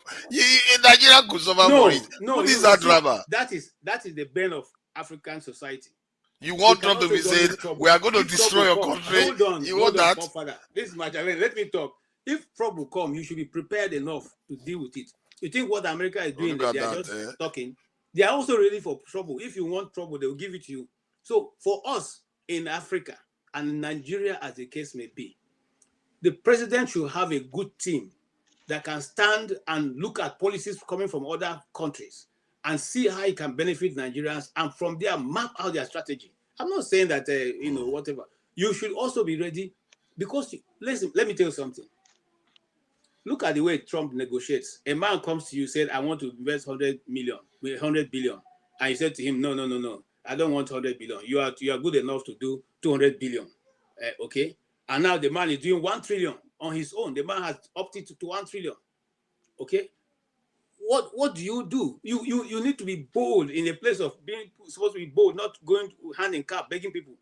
You need to look, I've said this many times, and I will not be afraid to say it on this channel, that if I was in a presidency or a authoritative place, I can make policy in Nigeria. One of the people I will have come against is Toyota.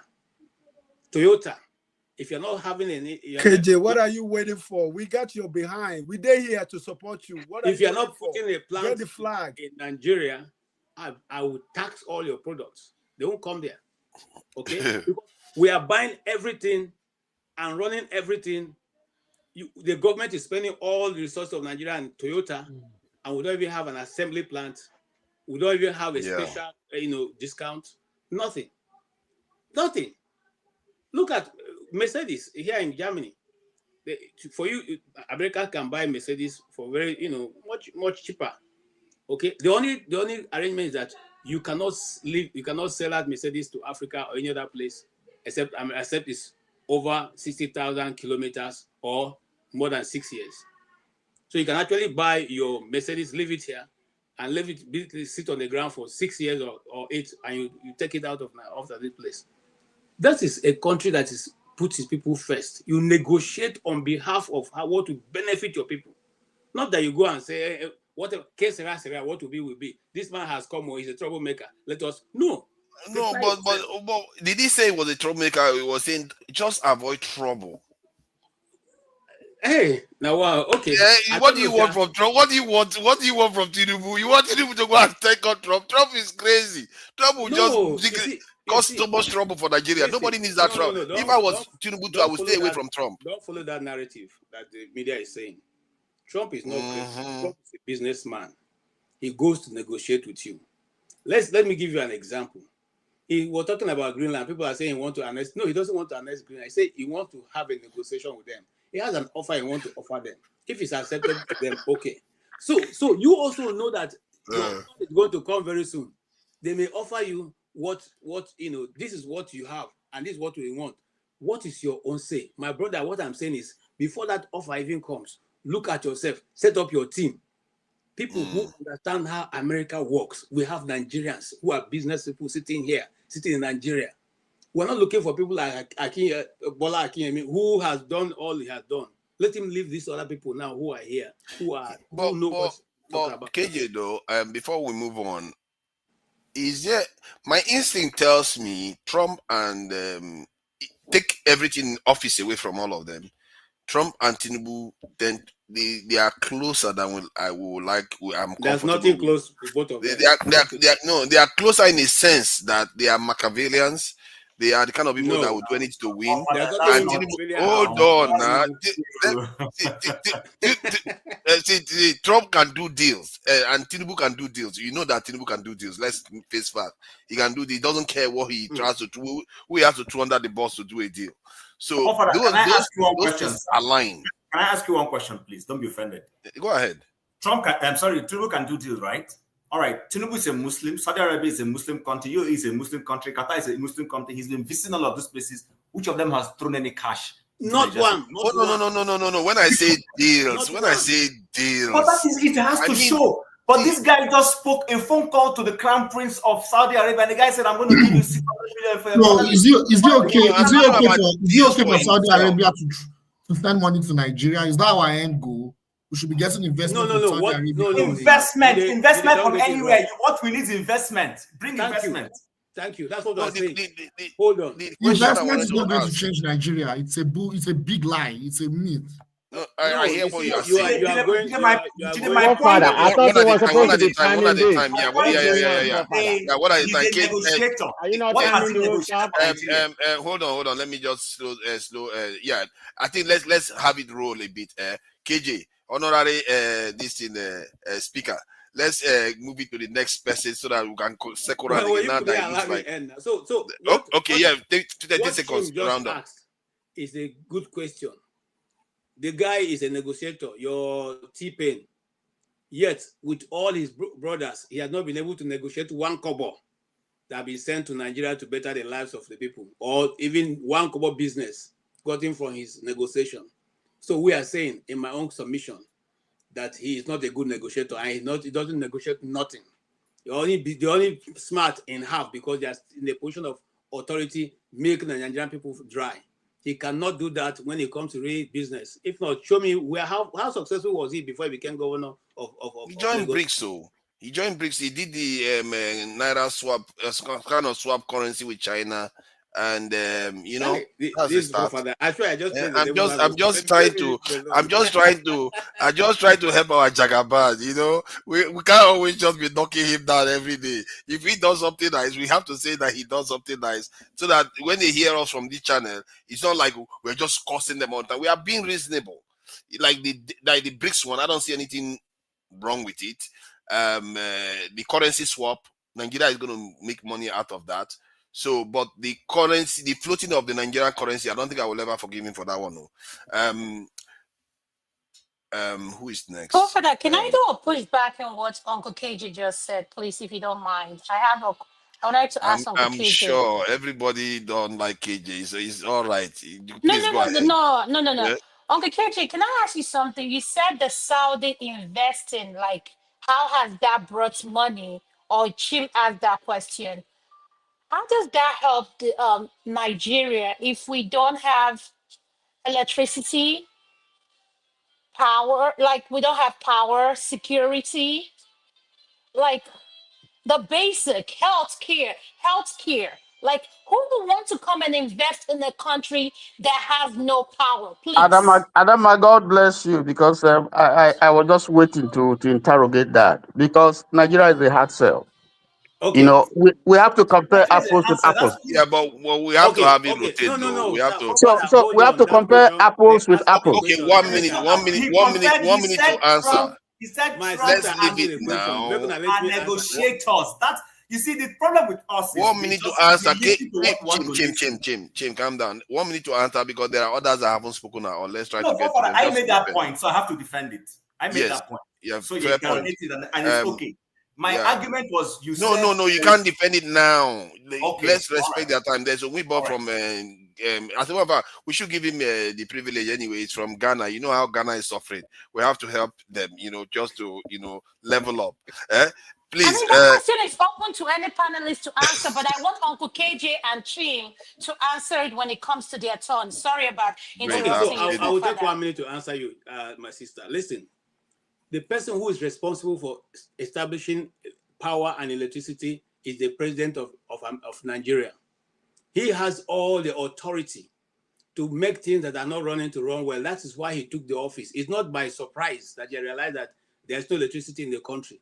So if there be that he went to Saudi Arabia, who also have Aramco, who also have their own electricity running, and decided to say, this is the investment I have brought, I want people to start an electric company in Nigeria, or even bring an investment that will help us run one state in Nigeria. That is what it is. Nobody is going to come from outside to put electricity. Is electricity a new thing in Nigeria? No, we have had that problem since. In fact, it became worse after the coup of 1976 or thereabout.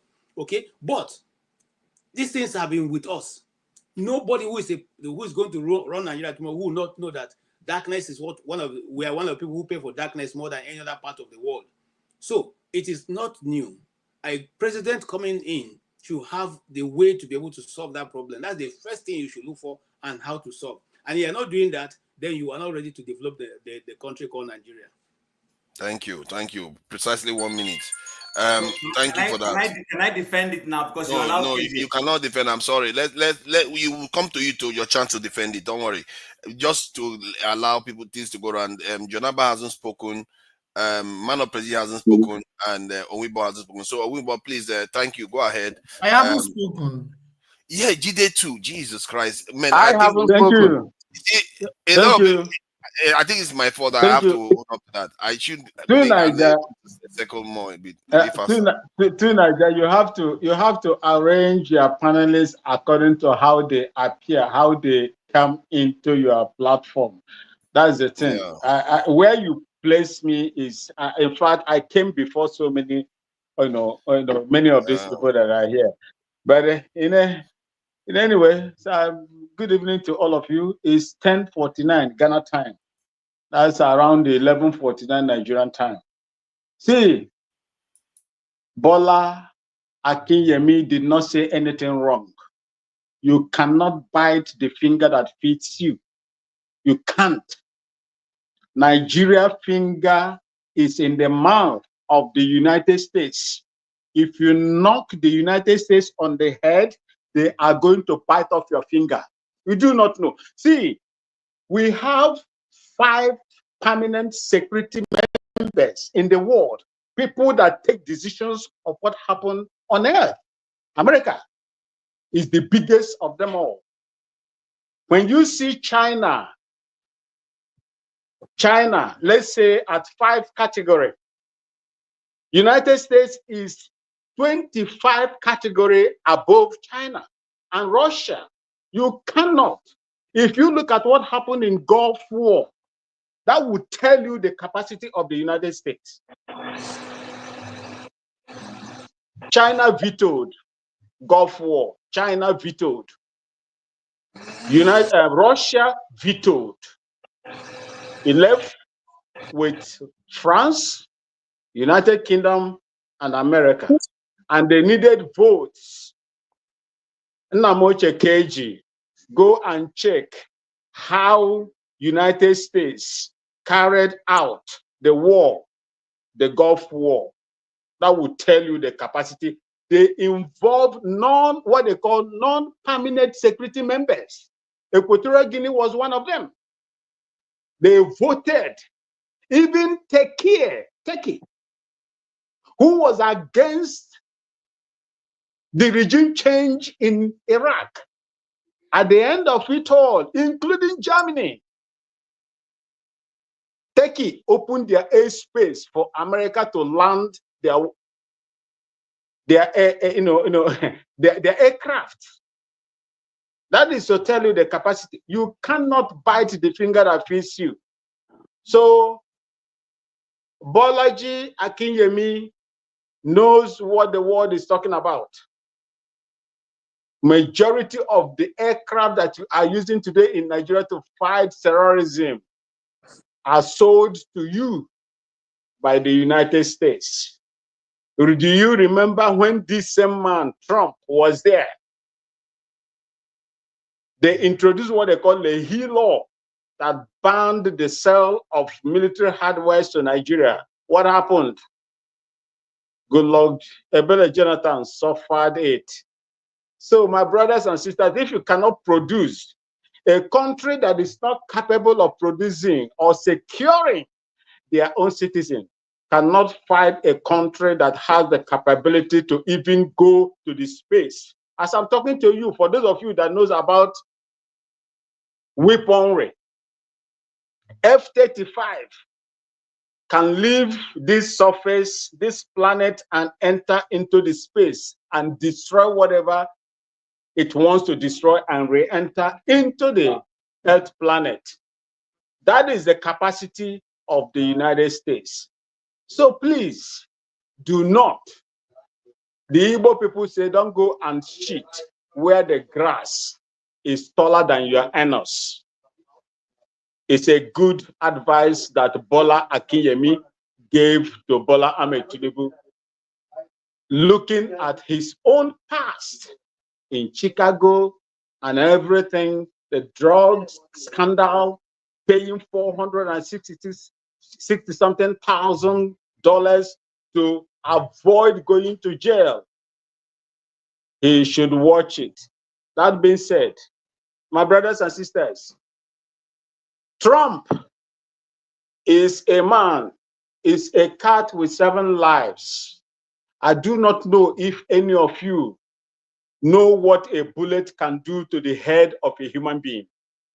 When that assassination attempt was carried out on him, if not that God twisted his head, that bullet that was shot against Trump could have shattered his brain. You will not know anybody like Trump today. And Trump found favor in God. That is my own belief. That's my own opinion, irrespective of what any other person. That's my own opinion.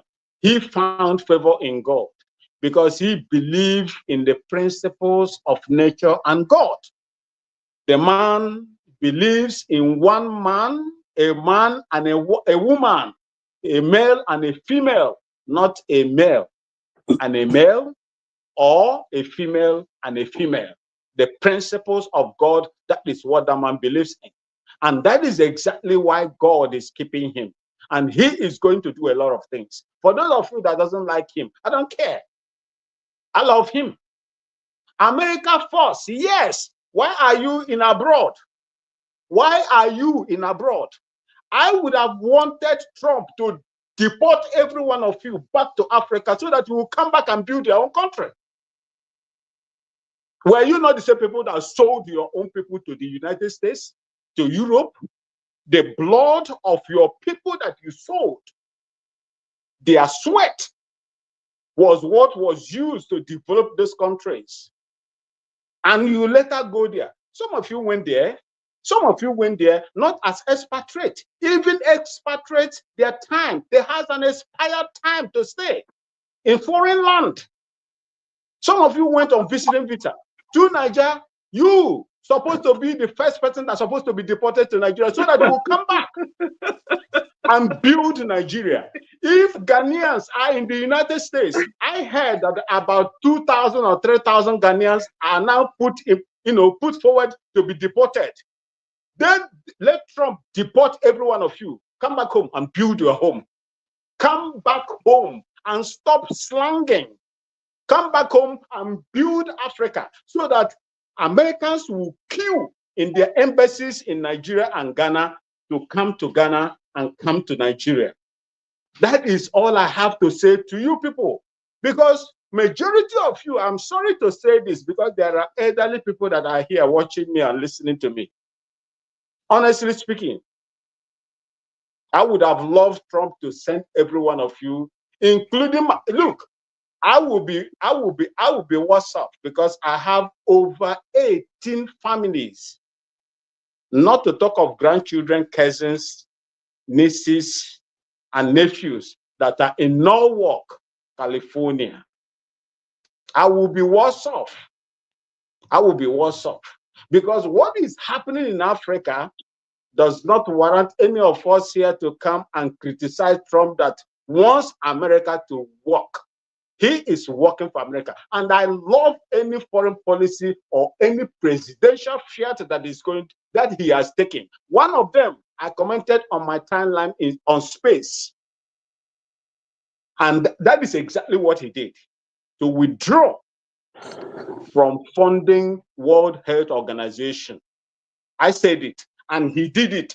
That was one of the first, presidential, fiat that he, released. If the European countries, NATO, will go and contract wars, you don't need the American taxpayers' money to pay for those wars. America should use their money to develop their own people. It is the same Trump. For how many years? Over 400 and something years. The Lumbi in indigenous people in the United States is being recognized today as we speak.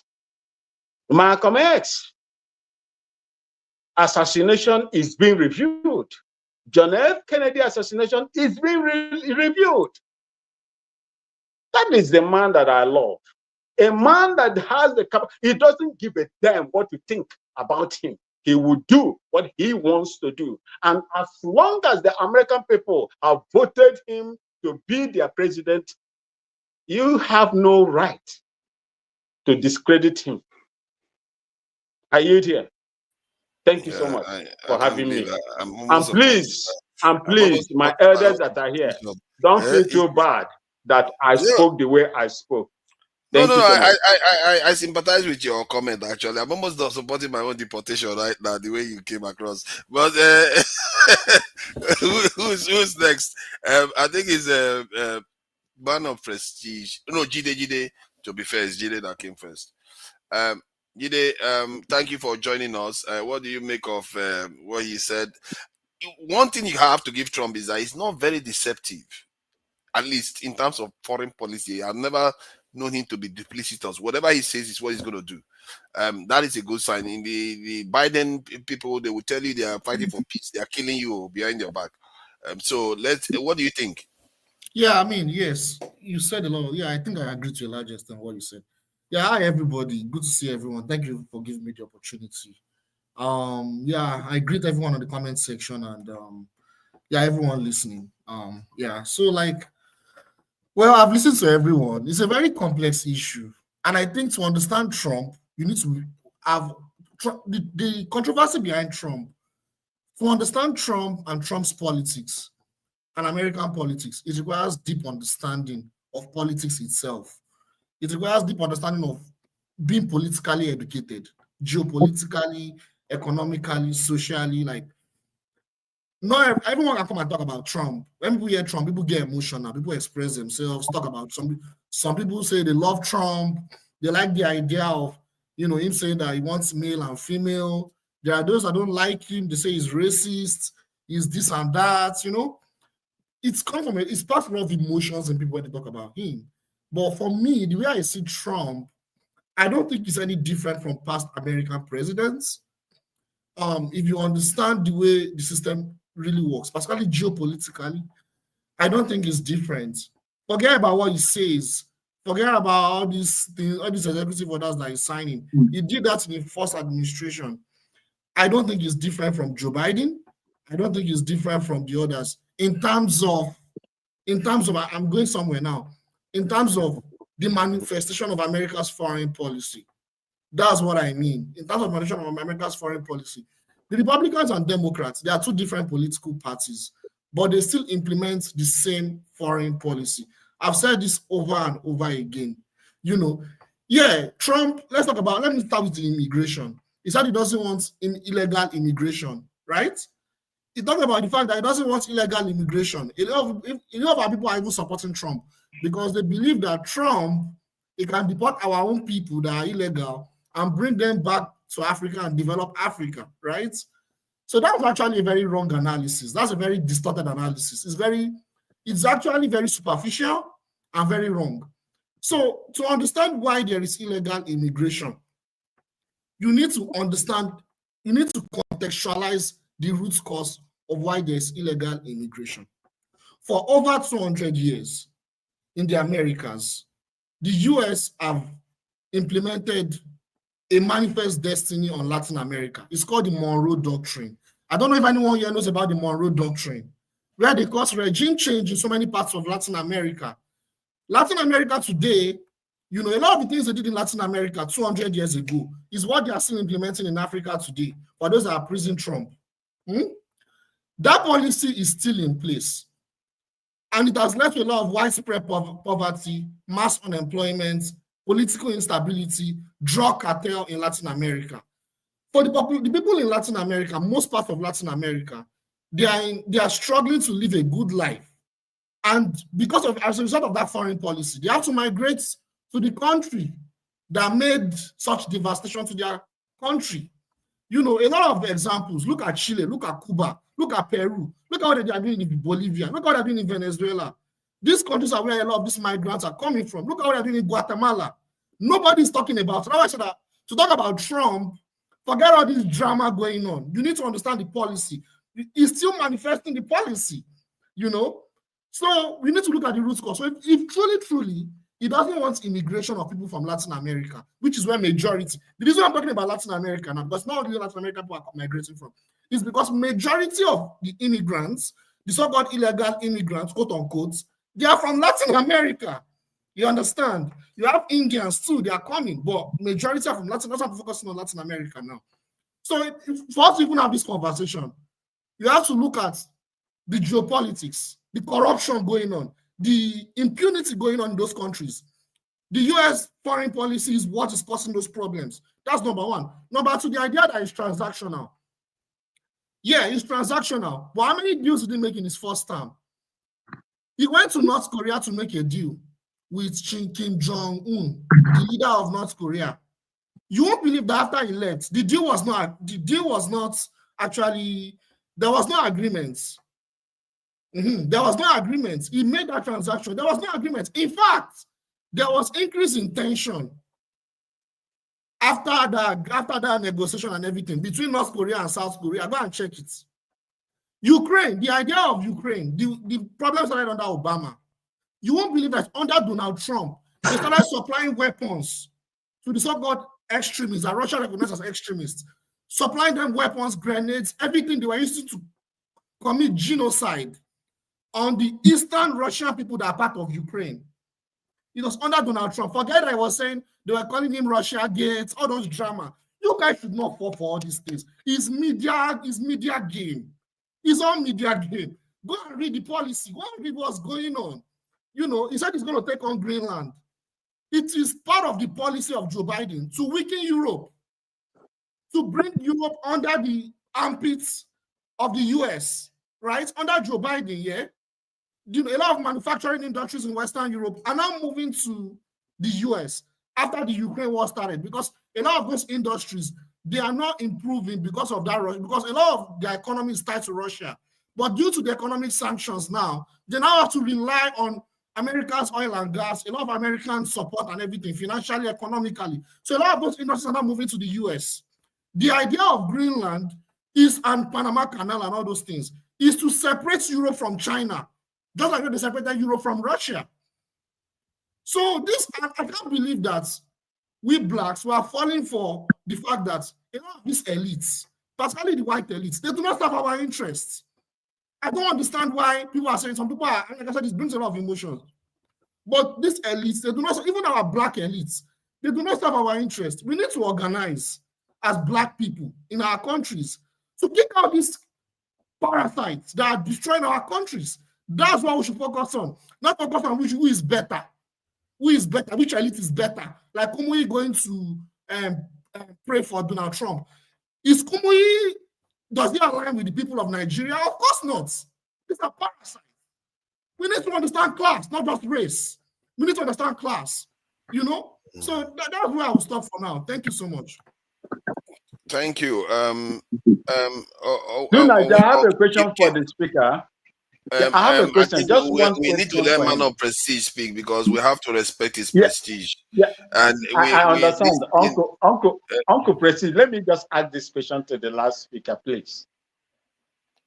Okay, as long as it's okay with the last speaker, the last speaker said in the 70s and the latter part of 60s, how many Nigerians and Ghanaians were leaving the shores of Ghana and Nigeria to seek for a greener pasture abroad? And if that system were allowed to progress, do you think that our people will be struggling to go to these areas today if we had good leaders, just like Trump is campaigning for America first? Thank you. Yeah, can I answer the question? I have a good answer for him. Can I answer him? Please go ahead. Okay, thank you for Briefly though. Yeah, briefly, yes. I've talked about this thing about on the show about the geopolitics of the 60s to 80s.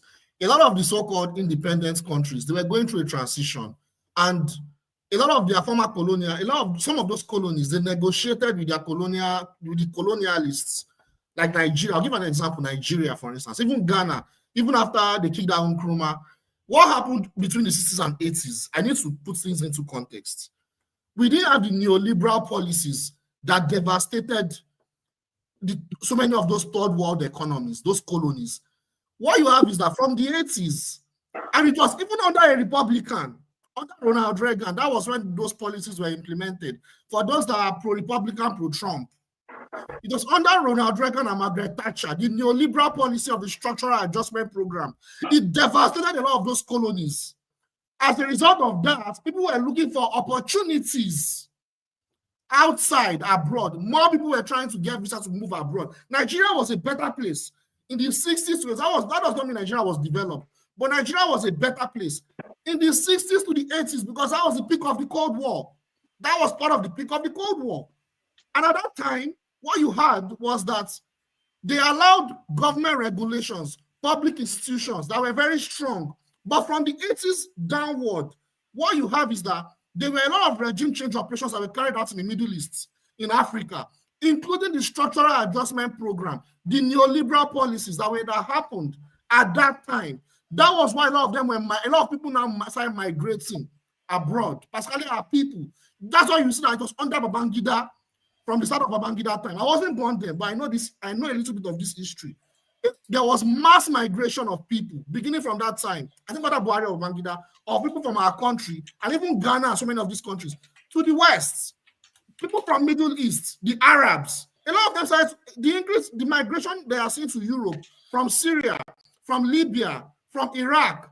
Go and look at it. It is correlated to the violence and the regime change operations that the US and the West orchestrated on those countries. Go and look at it. Why are we not talking about that? Why are we just blaming and saying, oh, people are migrating, you should stop and all that? So that's my response. Thank you. Yeah, man of prestige and Jonaba, I really appreciate your patience. Yeah, please go ahead. Okay, thank you, everybody. Can I go ahead? Oh yes, can I of go course. ahead? Yes. Yeah, greeting everybody here. Let me start with what I was really but the person is not here right now, but I was so touched by the comment that he made. I think it was Chim, he's not here anymore. And he made some commenting when Trump went to California, my state, and made some comment on some other things that he made. He just painted part of what Trump said. Because he's part of this Trump secret fancy, coming from Canada, coming to tell us in California what to do. This is the problem with all these secret fancies, some of them, they just come here and say what they don't know. Trump annoyed everybody in California. You see what's happening in California, the fire that ravaged California. This is a world fire disaster.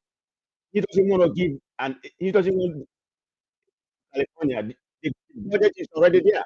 He said there have to be a voter ID before he can give aid. Why are you giving a condition? People are dying. People are hungry. People are in Paris, and you are talking about voter ID at this particular time. It's not even an election. So without voter ID, you're not going to give the money that is already budgeted to people. He didn't say that part. He only said the part that align with his ideology. Coming from Canada doesn't know anything what's happening in America. And this all those nonsense. I hope he's here right now. I would have taken him off. And there's a lot of sycophants here. They just come and make some nonsense alteration without knowing what they're saying. So I think it's too early to know about Trump's desire, for political retribution, what he wants to do, whether he's going to shadow his second term or not. So we wait and see. Everybody just coming here thinking about, whatever Trump is doing. I mean, but he's our president and support him. But we call a spade a spade. You can't tell us to stop talking about, what Trump is doing. Trump is a very petty person. What it is. I mean, he may end up being a good president, in economy wise. But if you are petty, you are petty. I don't care how much you go or whatever. Character is very important to me. Look at what he's doing right now. He full all security protection Mike Pompeo. Everybody know Mike Pompeo, his former secretary. And what did the guy say? The guy, after he's serving for almost about 3 years or whatever, almost 4 years. Yeah, 4 years. And he says something that Trump did wrong during their time. So now he's trying to pay him back. Has taken his security protection away. You know, taking his I think his security clearance away. I think John Bolton and the other guy, Brian, is an That Iraq. does not make him that doesn't make him a better president. That doesn't make him in fact, I will talk about that maybe when it gets to my point. Yeah, This is I mean, part of what I'm saying. why are you We being should so not fall petty? for this narrative. Oh my God. Do you know what else he's do? He said all federal government workers. Hold on. He said all federal government workers that have been working at home, they need to go back to office. Definitely They good. need to go back to That office. is good. And they're That not is good. going to observe Martin Luther King. They're not going to get Martin Luther King holiday anymore. All federal workers. You see how vindictive this man is. You come and I'm talking govern. about There's nothing Pompeo. wrong I'm with not talking governing. about the ones But that why are work you in being jail. so petty? Just let him finish, please. And everybody, some of these sycophants Trump, Trump here supporting. I say whatever he's doing, forget about the man character. Yeah, So I agree with you that is I think that's one area of is I mean, you're just vindictive. focusing on what It's he's clear gonna that he's do. He's gonna be vindictive. this still messiah, like AJ here thinking that he's messiah or whatever, and not thinking No, about no, the man character. The character of a human being matter. Forget about what you. no. And all of you here, some of you here, many here, Man calling of Tinubu a prestige, though. fraudulent, Man of and this prestige, one is a felon. man of Which one prestige. is worse? See, man of Eh? prestige. He is vindictive, but he's also very easy to get on your side if you just flatter him a little bit, and then you. No, no, But no, no, no. I just need to call by it what then it you is. will flatter him. He will flatter you back and kill you. But Trump, if you flatter him, he will flatter you and do the right thing by you. So Why are you after What are you retribution? talking about? What is he talking about? Flattering? Why do you What have are to you talking revenge for about? For the everything? flatter Trump, him and yeah, flatter. Trump likes to be flattered. If you just say something nice about him, he will forget all your sins. Eh? He will No, forget he's all an your sins. egoistic person. He likes people finding his ego. So that's what it is. Just say it the way it is. Isn't Has that how nothing with men generally? Isn't that how women see No, men? not That all women are men. egotistical. Not all men. Some men are like that. Mostly African The, men. the man is very narcissistic. That's what his problem is. So let me finish my submission. Let me finish my submission. Yeah, go ahead. Go ahead. Yeah. So what I'm saying, some people thinking here, particularly the ones in Nigeria, thinking that he's going to be better for them. Okay, look at what he just did. Automatically, he just put the foreign aid, the 3.7, 3.7 billion, he's given to foreign aid. That one has been suspended for 90 days, pending review. And Very about good. 80% of that foreign aid was going to Africa. Okay? And I think the WHO, he already caught up the money from there. They are one of the highest supporter of that. That's gone too. You're not thinking about the impact. What that's going to do to you. Even your oil that you do right now in Nigeria, you're not going to be able to get as much as you're getting because he said, he's going to mobilize for them to have to dig up the oil here right now. So oil is going to be very cheap. You're not just thinking about the international effect. What kind of repercussion you're going to have? You're just thinking about singing about Trump, hallelujah. He does this. So we're going to see what Trump going to do. I think, If oil price you see goes what down, petrol price gets cheaper in Nigeria. Isn't that a good thing?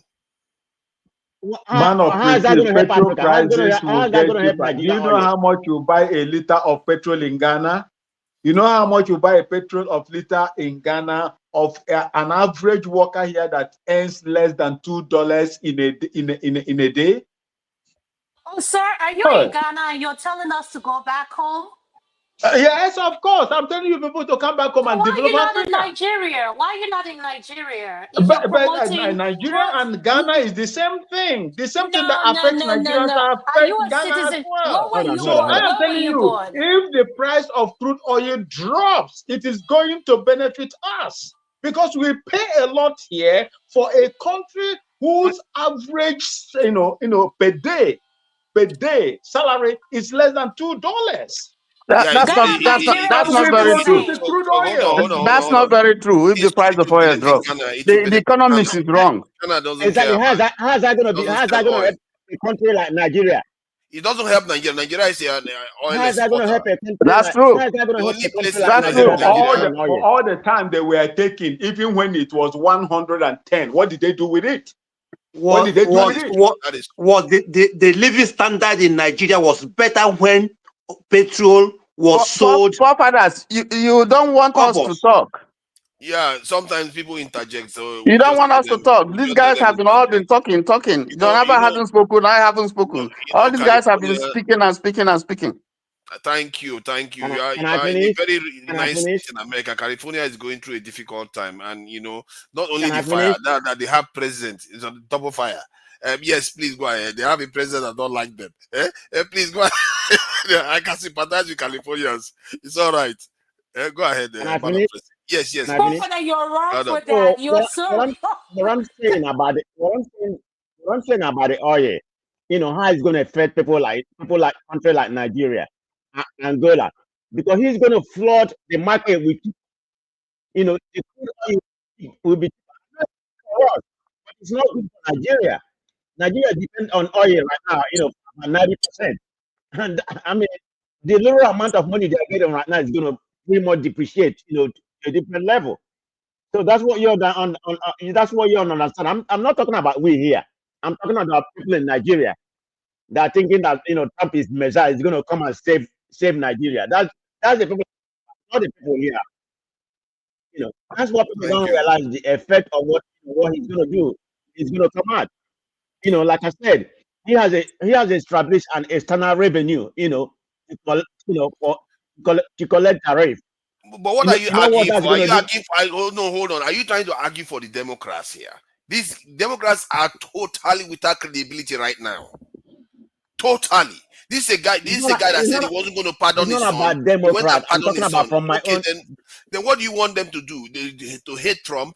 That Trump at least doesn't go about being so hypocritical and at the same time being so mean to this in many African countries directly. Biden has. So I don't Yeah, know I what you want want to them to agree. No. Hold on. Let me land. Let me finish. No, yeah, I'm not. What I'm saying about this tariff and withdrawal, I'm just talking about people in Nigeria that are thinking that Trump policy. I'm not talking about what Trump is doing. It's not good for America. That's not what I'm saying. It's good for America. Like this oil, the tariff and everything, that it's gonna help. It's gonna help America. I'm not doubting that. But what I'm saying, the Nigerians that think that when he come in, and Nigeria, I'm just they're doing. Look at those 14 that It looks are like down your here. audio is breaking up. It's going to affect them drastically. Yeah, Let sounds like somebody your else audio go is ahead. breaking up. Okay. Yeah, thank you. Peter or Didier, Peter Jonaba. Odige. Yeah, Yeah, Jonaba was good supposed evening, ladies and gentlemen. Can your you hear camera me? on. Put your camera on. Jonaba was supposed to be next. I don't know where. Okay. No. You're not. You're not next, Odige. It's now it's Tony. Because Jonaba is not there, so it's Tony that should speak next. Jonaba would have gone next, but Tony, thank you for your patience. Yeah, what do you make of this business with Trump? Birthright, deportations are going ahead now, and I think somebody just reported that they are kicking out, Asians. It's not only Mexicans. Some of you are not fine. It's okay, Mexicans get deported, but how about the Asians? They are black people, and many Nigerians are not there yet. So, what do you And make of this? Father, sorry to interrupt you. To include that, the president of India said he's going to help to bring his own people back home. So I hope our President Tinubu, can say the same thing and help our President Trump to bring Nigerians that need to come home.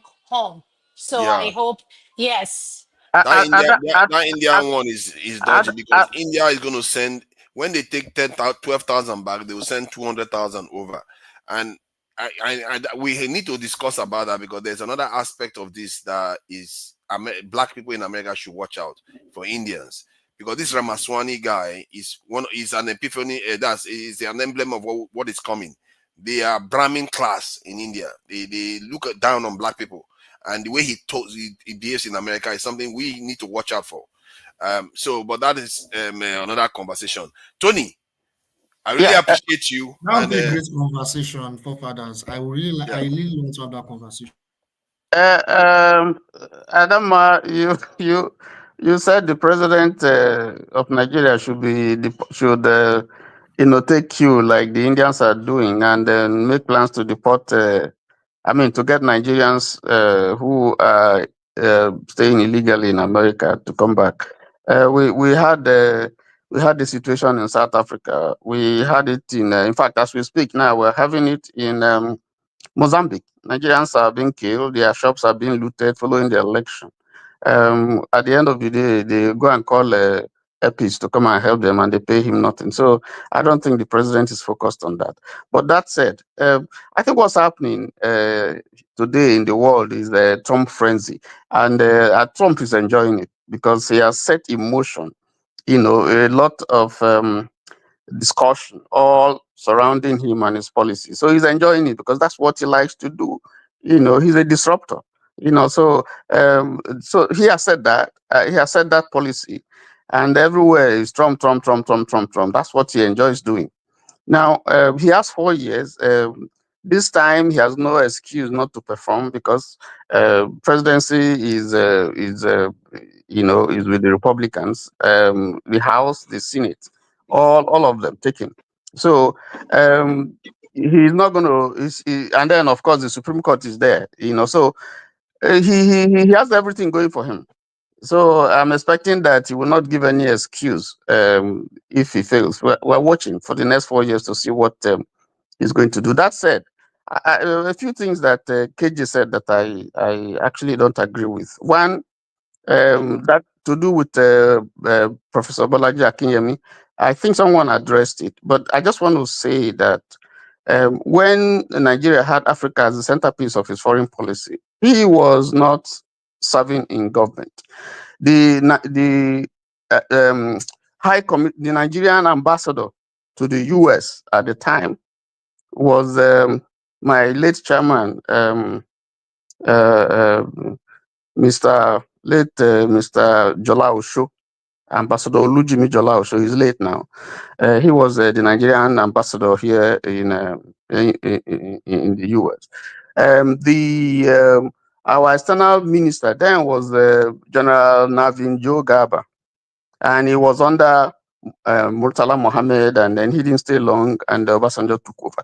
That was when the policy of Africa as the centerpiece of Nigerian policy was enunciated. Maybe other governments followed it, but that was what Obasanjo, the Murtala Mohammed / Obasanjo regime pursued. So I just wanted to correct that. Professor Bolaji Akinyemi is not someone that is a pushover in terms of international diplomacy, foreign politics. He's a professor of history with so many years' experience in international relations. So if we try to belittle him and his experience, that would be very, very unfair. You may not like his personality, but we must give him his dues. And I think someone really addressed that issue. You cannot, if you have a country that is begging investors to come, that shows that that country has a problem, because you don't really need to beg investors. Saudi Arabia, Trump didn't need to beg Saudi Arabia. If the investment environment is good, people will come. Nigeria has the market. That's the only thing that is going for it. But the entire business climate is hostile. It's not hospitable to business. The judiciary is not zero. Your roads zero. Power is zero. And that's part of what Adama was saying. So you have to beg. And it's only a foolish person who wants to invest and make money that will take money to a place where if he's in trouble and he goes to court, he's not sure he receives justice. There are no roads. Cost of production is high, and so on and so forth. Yes, there's the market. So why would he risk that? It's better for him to stay in his country and send to you. And so eliminate all those bottlenecks and not go through all those trouble, of kidnapping or, and all that. So it's a measure of underdevelopment, so you can beg from now till tomorrow. Only a foolish person, unless people want to do deals, will come and say they want to invest. That is why, somebody talked about, that I will get Toyota, to come and invest. We have Leland, in Ibadan. We have Peugeot in Kaduna. We have Volkswagen in Lagos. We have Anamco, all of them gone. Why? So who is going to Include be? Pampas in it. Pampas just left as well. Yeah, Yes. so who when that history, they look at that history, the history of investment, motor industry, and so on and so forth. How well has it fared? So we need to go and address all those issues. If you want investors to come, so the challenge that the Obasanjo, and this didn't start with Tinubu. I'm not speaking for Tinubu, but I think what we need to do is to look inwards and address some of all those things. If we address them, investors will come. Now, the other thing I wanted to say, and I think Jide talked about it. We have to understand the politics in international relations. America cannot do anything for you if there's nothing that is going to gain. America has asked you invade Niger, you fail. So, America wants you to do something, and you say, now currently they're talking about extending the number of people, countries as permanent members of the UN, and they have given Africa 2 slots. Nigeria say, "Oh, it's me." South Africa say, "It's me." Algeria is interested. Egypt is interested. Morocco is interested. All African countries, no one. There's no agreement. Nobody has agreed that okay, one person should go. And then they're talking about rotating and rotating and rotating and rotating. So what you see, there are so many contradictions within our system in Africa. So our challenge actually is not just that the Igbo person is not going to do anything for you. What is Trump going to do for Africa? You're wasting your time. Can I just add something about why we tend to be where we are? Let me just play this. I wanted to play this video. I searched for this video just now because I thought when I saw Shetima speaking at the World Economics Forum that he sounded a little bit professional. But what I heard him say now just completely, how Nigerians say, follow my hand. So let me just play this. Look at what he just said. Great hope for a better tomorrow. This sanity madness will evaporate because we are a very young country. Great hope for a better tomorrow. Infrastructure. Once we create hope for the youth, once we create hope for a better tomorrow, this sanity madness will evaporate because we are a very young continent. Do you know the average age of the Nigerian nation? It is 16.9. 16, yeah. And this anticipated demographic bulge, we have the window of transforming them into demographic dividends. Other speakers have the reason why I wasn't very impressed anymore to Niger, sorry to interject you. This man that you just play his videos, his utterances here. Did he recognize it before he allowed that refurbishment of his, his house? Did he recognize this?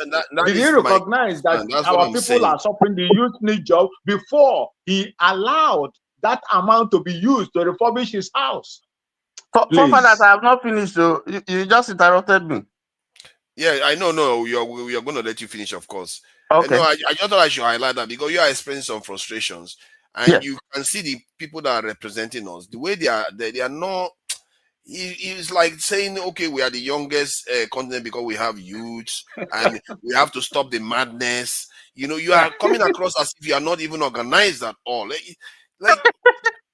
Forefathers. I thought it sounded a bit professional, but man, I was. And this man was a governor of a state for 8 years, and this man, his state was ravished.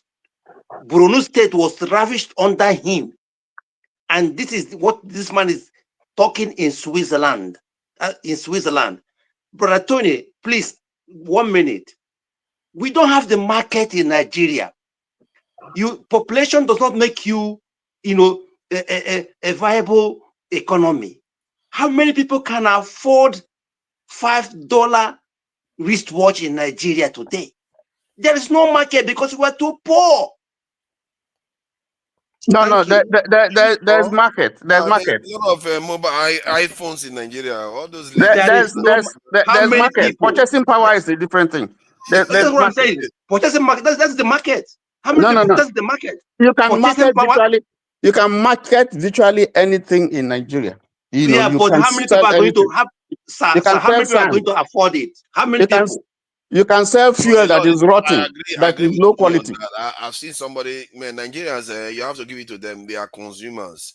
And somebody made that was in the 90s. He made this, poundo, what we eat now, but the better version of it with pounded with yam. And he was going to the market selling it. I was there, and people were buying it, even if they've never seen it before. Then they were buying it just to see, test it out. So Nigerians are very, very industrial in terms of picking up trade. You can in Abuja, you can cut your hair in the middle of the night. You can't do that in the UK. You can go and have your hair shaved in the middle of the night in Abuja. Nigerians are business people.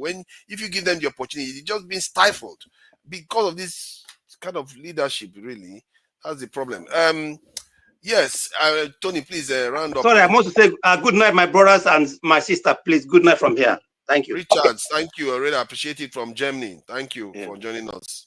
Okay, I just want to round up because almost people have just said quite a lot of things that are relevant to our discussion. I just want to round up by saying, listen, what Trump is doing, what the signal that Trump is sending to the world, if you read his lips, is that America is for white people.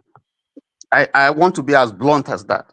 It's for white people. If you are not white, find your way. Simple. Really appreciate that, Tony. I can literally talk to Tony for 5 hours, one on one, because he has a lot of breadth of this in a G Day, one of them. When G Day is in a good mood, and now that the camera is on, it's in a good mood. Turn that camera off, you see the other side of G Day. Who is next? Jonaba, thank you I for think I'm the next now, forefathers, right? Peter. I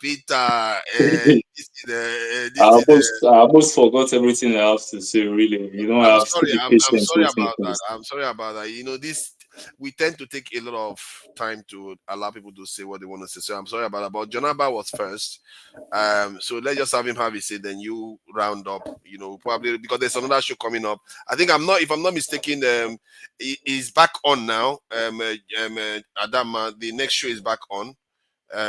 Just to clarify, I want to be Adama, is the next show back on? Just to confirm. Yes, yes, it's Perfect. back on. Yes, All yes, right, all right. So now yes. we've all heard it. So We'll carry on the conversation there too.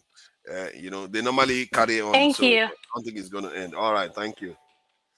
Let's go backstage. All right. So, Jonaba, please go ahead. I appreciate your patience. Yeah, what do you think about all the Trump kerfuffle in the first week? We are going to know who killed Hmm? my I'm king. on the phone. I'll come back. No. Yeah. Um, Trump is welcome to White House. Everybody will be fine. This is America. The 4 years go very fast. And Yeah. before you know it, we talk another thing.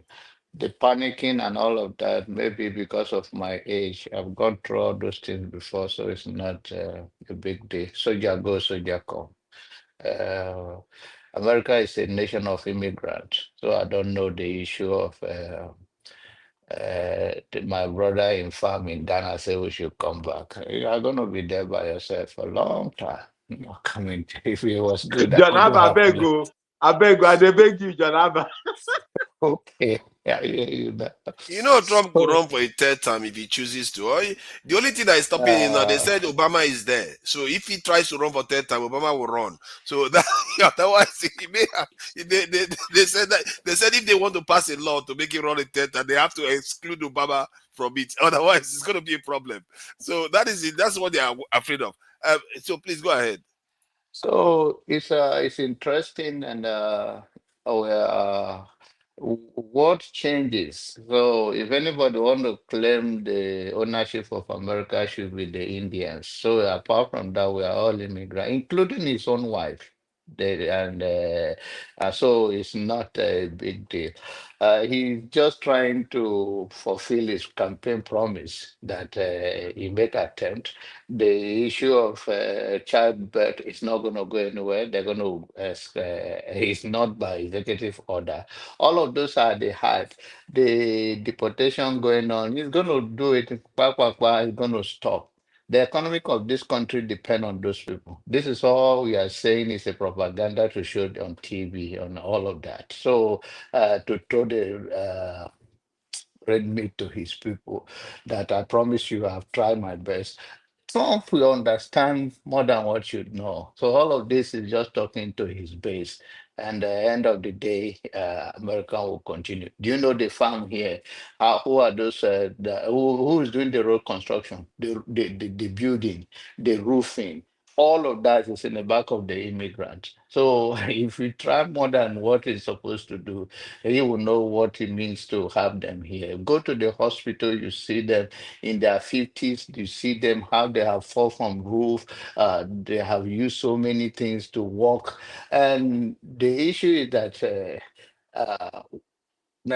black people have served their time in their own way many years ago.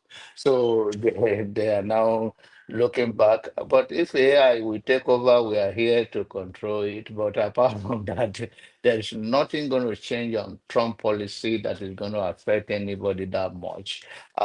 Just like Jide, all of that. The foreign policy of America is a standard by all. It's just one person just make one more noise than the other, and people have a different personality. But that is a Trump personality, but it has nothing to do with anything. Nothing changed. We are here for the next few years, and trust me, if it is divine order that we all go back to Africa, Africa will be a better place because we're not going to allow the politicians, based on what our eyes have seen and what we have experienced, we're not going to let the politician go and take off, continue to go around. They will not even. There was a time in Abuja that they started buying small cars when the pressure was too much from the people. So there are certain things that which is by nature you will be fine. So it is But what is it it not a is. bit complacent to say everything is going to remain the same? Because in my estimation, I believe that America has to make peace with the fact that there's something that is happening there that has never happened in any nation that I know in history. In other words, a majority is going to turn to a minority in that country in the That coming is the years. fear. That is all part of what I said. The fear that Trump is trying to address and showing to his people, who are the one that is saying that how does the population increase? Is it not through childbirth?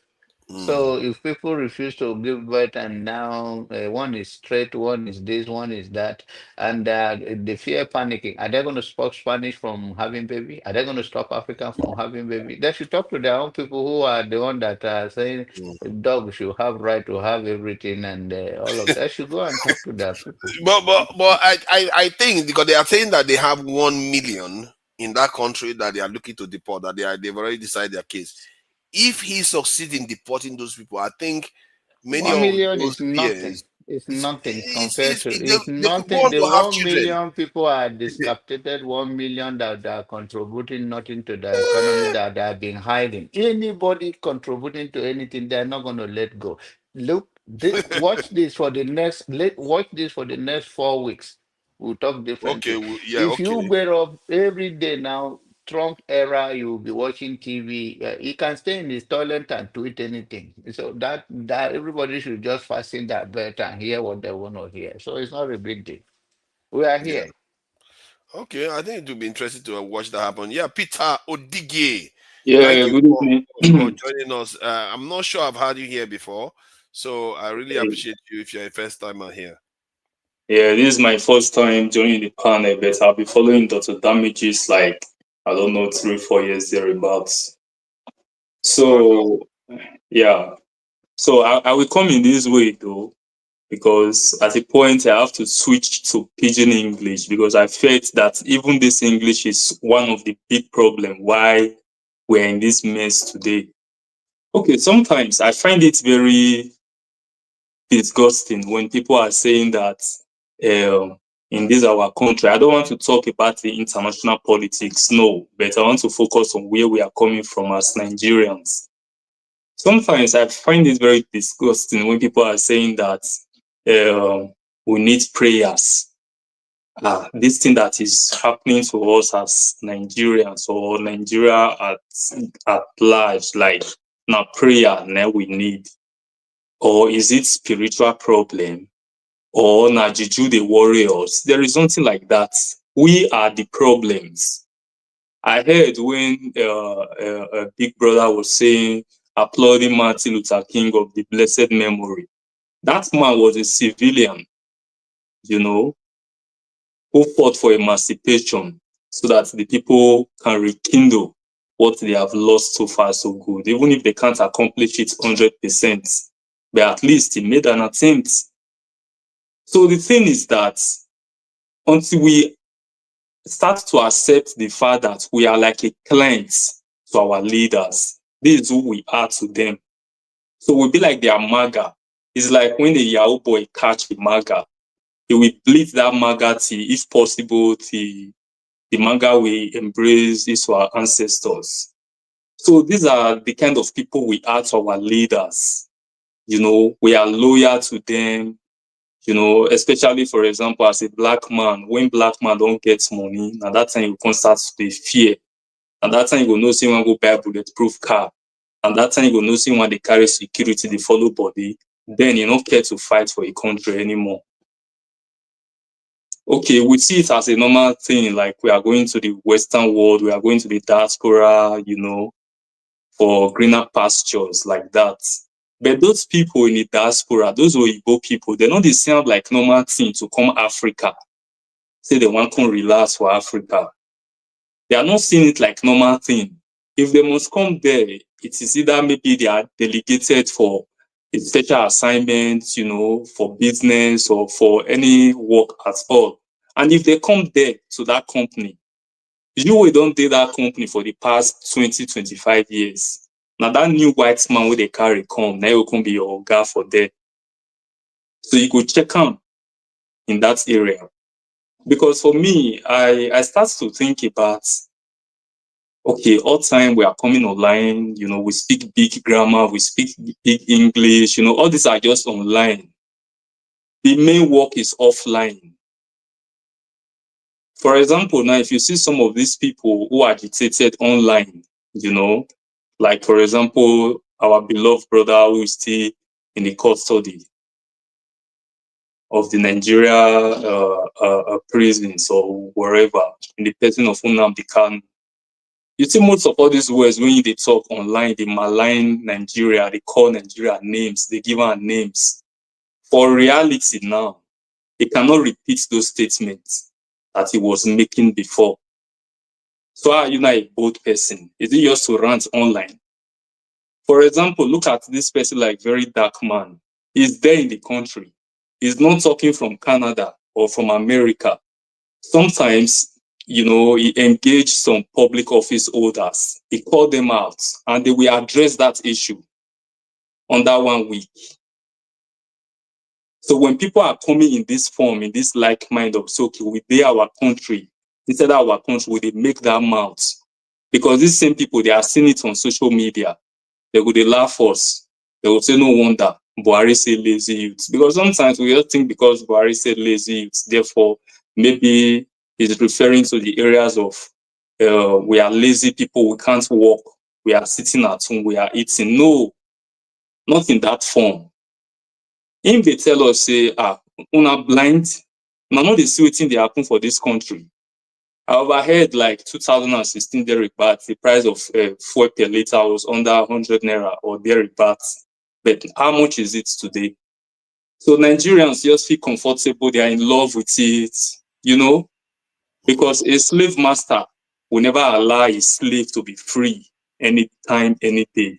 Until those slaves wake up from their slumber, that is when they will have their emancipation. Otherwise, they will remain slaves till the end of time.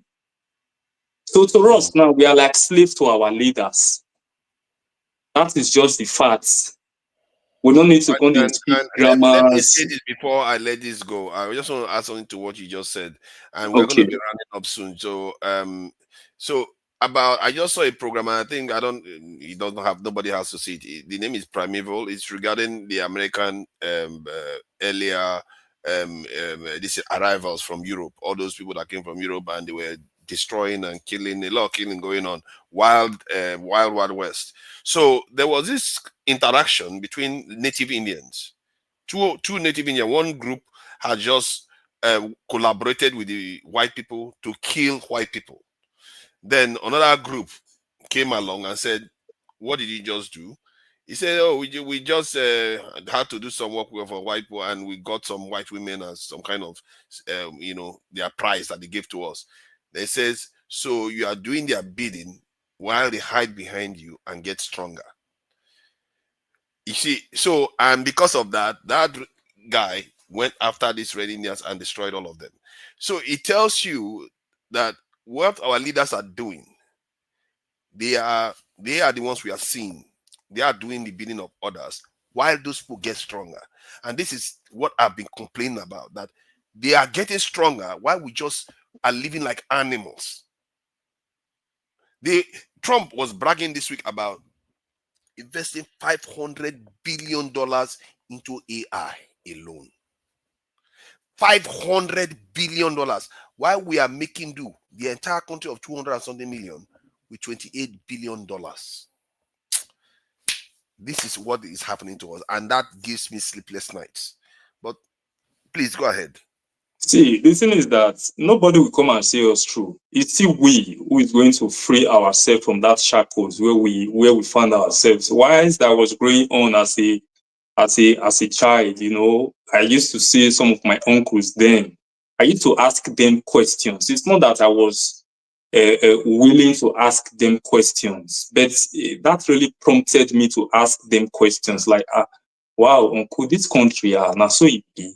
Una dey complain say na so 90 no dey work, na so this one no dey work, na so that one no dey work. So wetin una come do about am?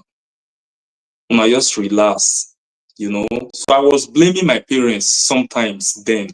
But now I can see the reason why I don't have to blame them, because now it don't reach our own turn now. I will not fit do anything. And I will blame them at that time. Because that's why I always like Fela. Because Fela was still this person who was on ground. He wasn't in the White House, trying to say all those things he was saying. Because if we accept the fact that this earth that we are living, he promised everyone that whether we like it or not, we cannot Peter, sorry compromise to it. interrupt you. Can you hear me? Loud and Yeah. clear. I'm sorry to interrupt you, Peter. Forefather, I'm going to give you another 35 minutes so that you're in 3 hours, given that you started late. Is that okay by you? Wow, that's very generous. Yeah. If you want to, You I owe really me or appreciate you that. no, I don't. You know how we I you have appreciate. to I set it. appreciate. That Yes. is why your Sir, name. That is why your name is Adamma. thank you so much, Exactly. sir. Thank you. Peter, sorry for interrupting you, sir, okay? All right, it's so cool. You see, because this earth we are living, it has already assured each and every one of us death, whether we like it or not. So we cannot compromise it. We all go. Sometimes I see risk that fellow Nigerians are taking, not only fellow Nigerians, so even neighbors, African neighbors, they are taking this risk to go through the Sahara Desert, to pass through the Mediterranean Sea. So if you have this kind of boldness in you, you can take this risk. You want to use yourself for sacrifice, but you cannot sacrifice for your country with that energy that you have, that agility that you have, that yes, you want to pass through this kind of journey. You can't do that because we always give excuses. When we want to talk about protests, like let's come out, let's fight our rights, let's demonstrate. Demonstration can be peaceful and it can still be unpeaceful demonstration. So people will reference to, it's happen for NSAS. Now, so they buy one of his son, now so they buy one of his brother. According to Fela, we always have reasons to fear because the gravity of fear supersedes that of love. So because of that fear in us, I don't make money. I get beautiful wife. I get house. I don't want buy. I don't think buy for this nation. No. Then tomorrow we all carry back with the jackpot, with the commot. We go to serve our colonial masters again. That's just it, bro. Sorry, I had to interject quickly. We don't call we call them Oyibo people, British, Europeans, Okay. whatever you want to call them, because young people, we don't want you to be calling them master. You're a young man, I take it. So, Okay. and it's because of our elder didn't do well. That's why we are calling other men masters, and that is not good. We shouldn't be doing that to our young. Please go ahead.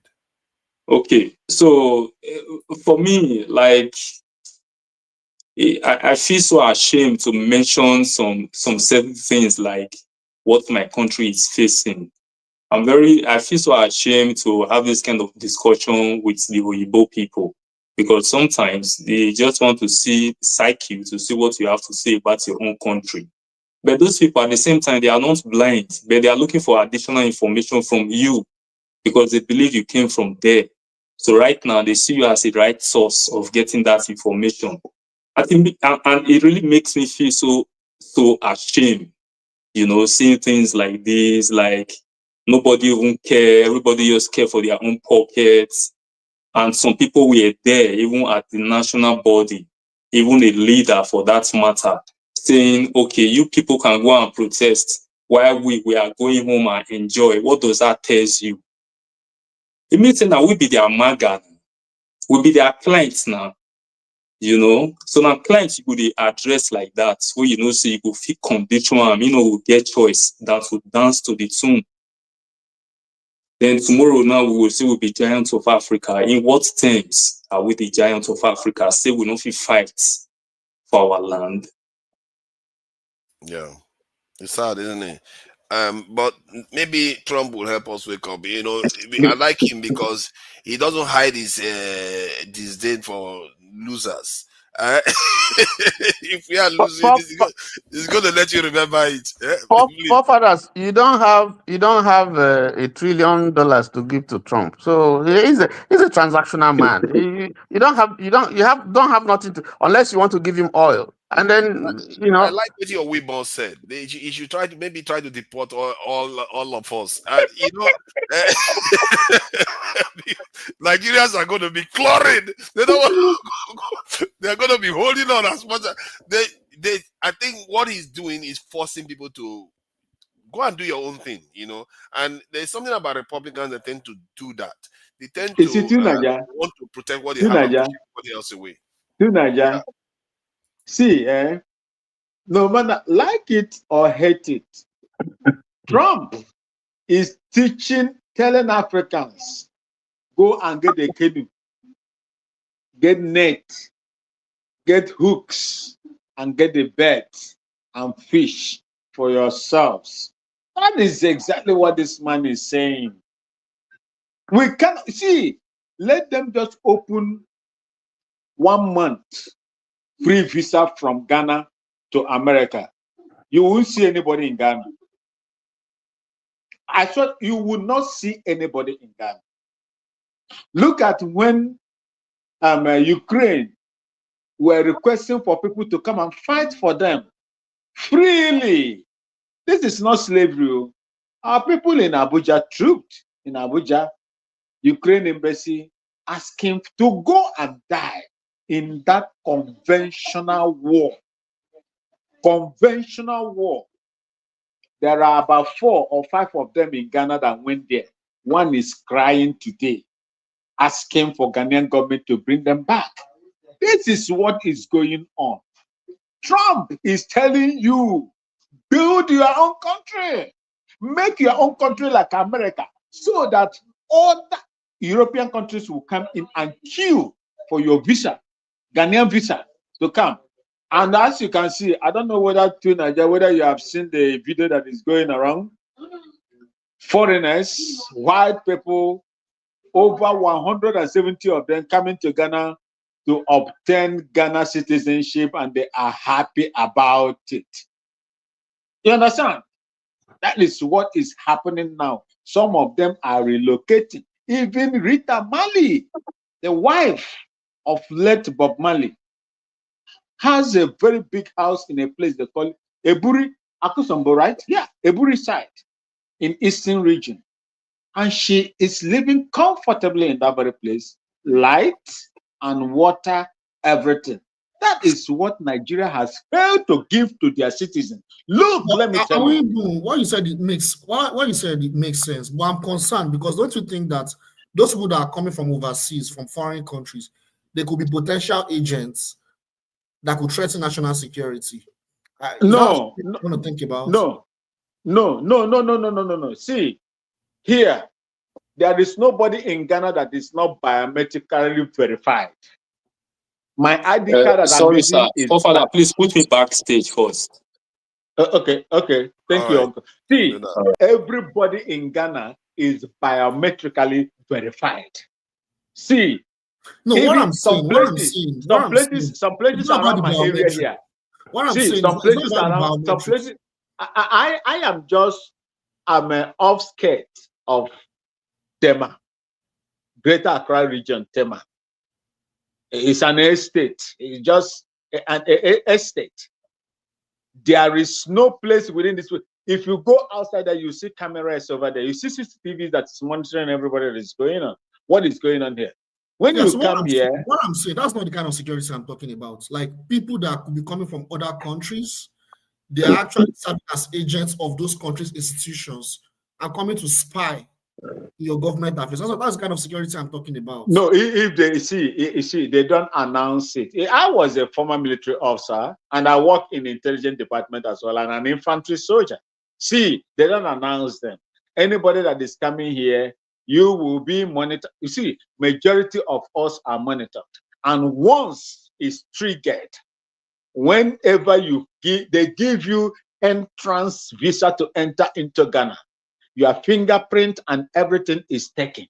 So when you enter into this country, only Africans like Nigeria, our big brothers in Nigeria, you come here, you have, because of the ECOWAS protocol, you have 3 months to stay, even with your vehicle Nigerian registered. After 3 months, you can renew it. Then for you can stay here free and do whatever you want to do in Ghana here for 3 months. And now after that, you can also renew. If you go and come back, nobody is going to worry you whether you have visa or you don't have visa. That is how it is here. You can even come here with your ID card, voter's ID card. You understand? Yes, go ahead. Sorry, can we discuss so much about America and Trump? Can we focus on Nigeria because it's good to discuss America and all that, and to see what lessons we can learn from what the new government in America, the way it's looking and trying to shape America up.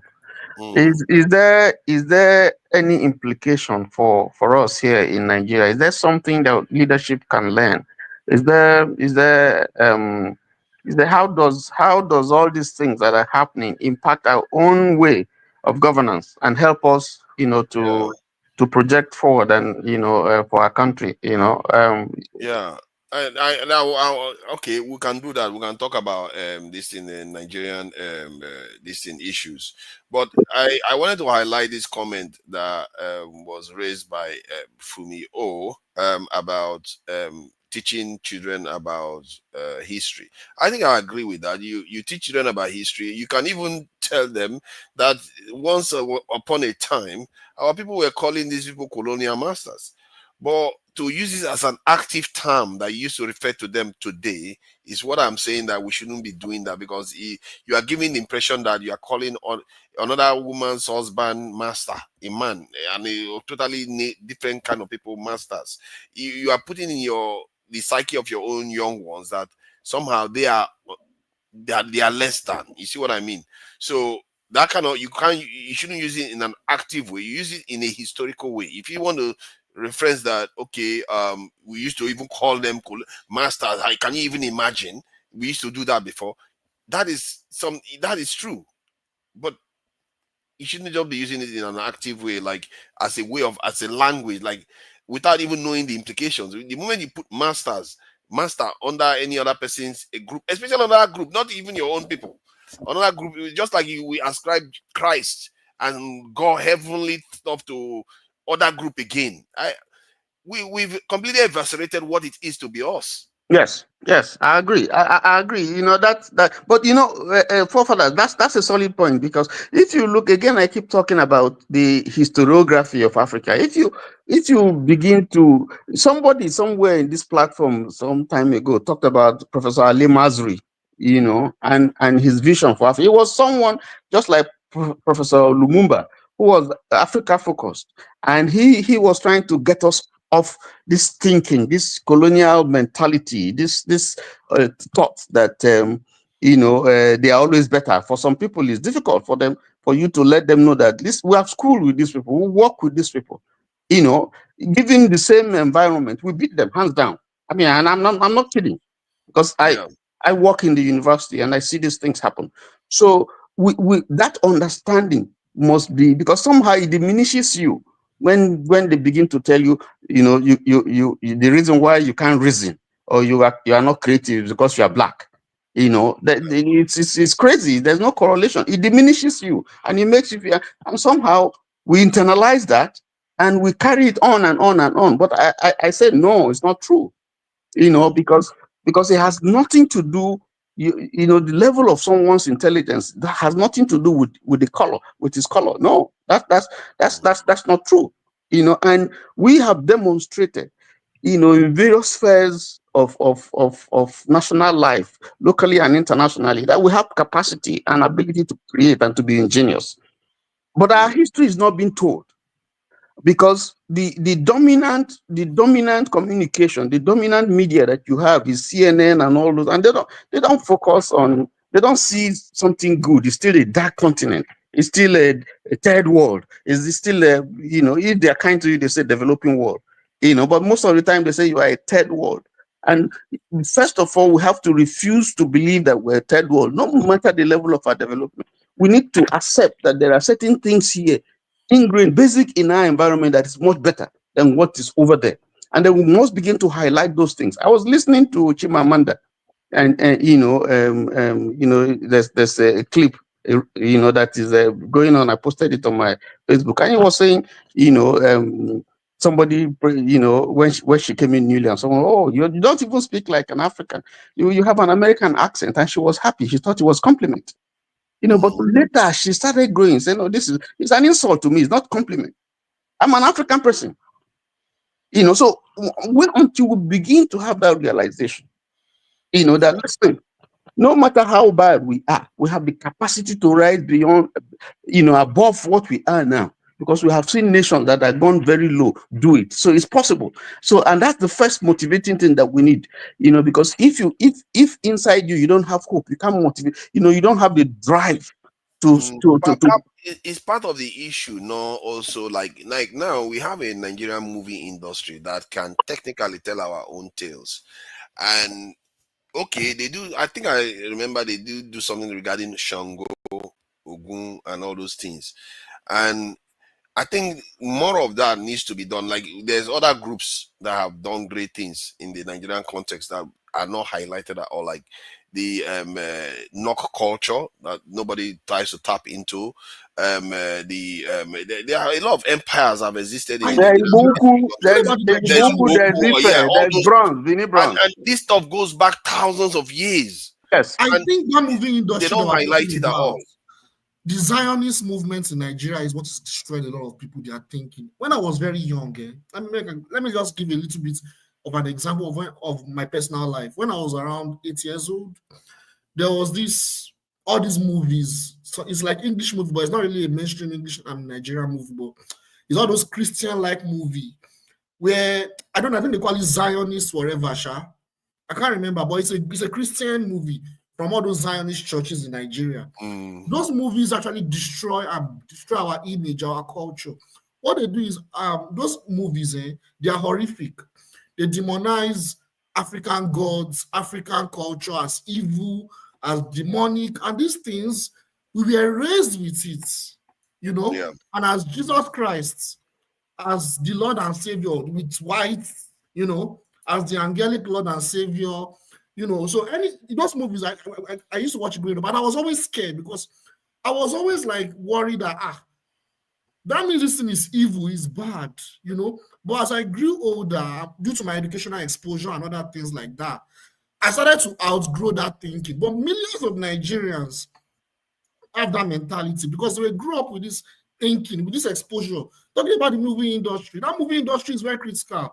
It has damaged a lot of people's lives in terms of how they think because they portray this Jesus Christ and all these Abrahamic religions as a supreme epitome of what we should look up to, the European God, the Arab God. And if you look at those African culture, African heritage, they demonized it.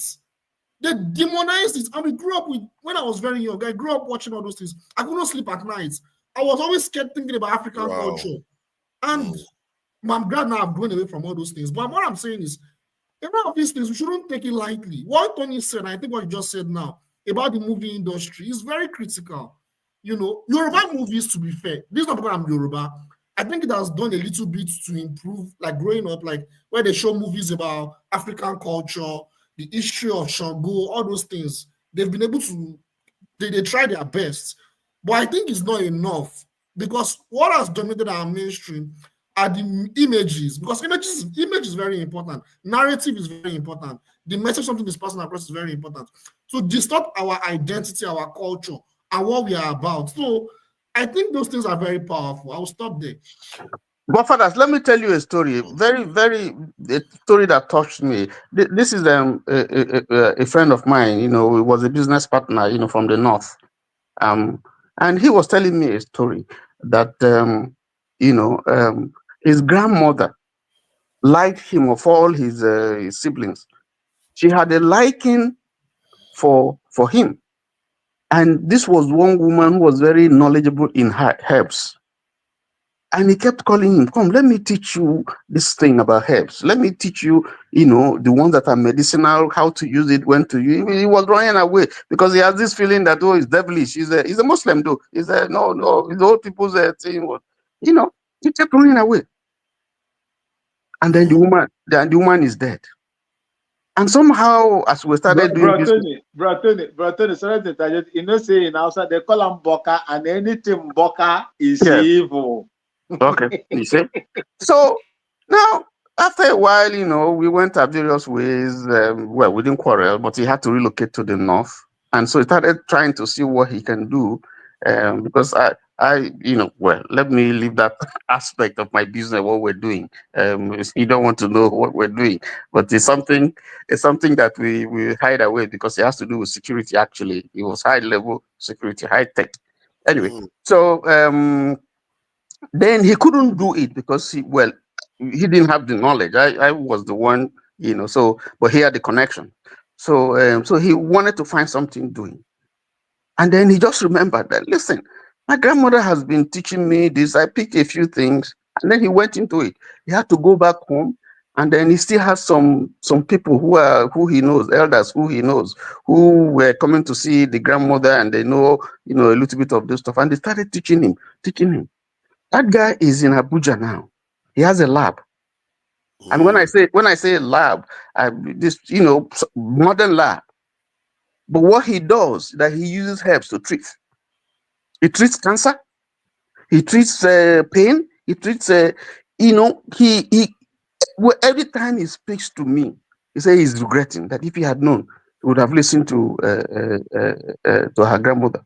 Now he will tell you, go to the hospital, go and do an X-ray, go and do medical check, get a report to me, and then you come to him with the report, and then he will look at it and he'll begin to treat you. And then when he finishes treating, we'll say go back to hospital, and the hospital will confirm and say the thing is no more, it's gone. These are some of the things that we missed because we wanted to be like, we wanted to, this thing is fetish, this thing is this, but when I came back to my village, during the war, we had to relocate to my village. I started learning one or two things. I know the leaves. I was very rough. I know the leaves. If I get injured, I just pluck in there. I don't want to tell my mom because she will flog the daylight out of me. I just go in there. I know the leaves to pluck. I know when. I pluck it and I squeeze it and I use it to treat myself and the thing is gone. I don't understand the science, but I know. Okay. Until we get scientific evidence, testable, this thing we regard it as an anecdotal experience of That yours. is what they sold to you. That's what they sold to you. Look at that. That's what they sold to you. They now tell you it's not scientific. It's not this. Listen. What Broteni said here now, without them approving it, World Health Organization approving it for you, it's nothing. It's nothing. They tell you you nothing.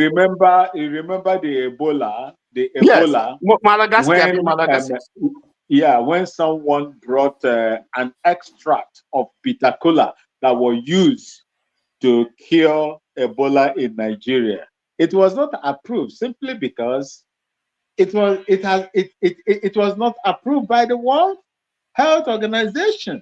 No, apart from that, you want to push the big farmers out of business?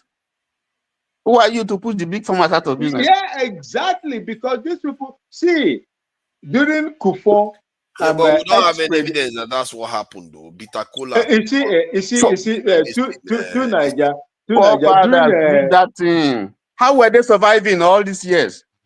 How were they surviving? Because the disease kills the people faster than it can spread. During John Ajekum Kufo, the one that took over from J.J. Rawlings in those days, Obasanjo was the president of Nigeria. 1999, he took over Nigeria, realms of power leadership. Then Ajekum Kufo, John Ajekum Kufo, was the president of Ghana.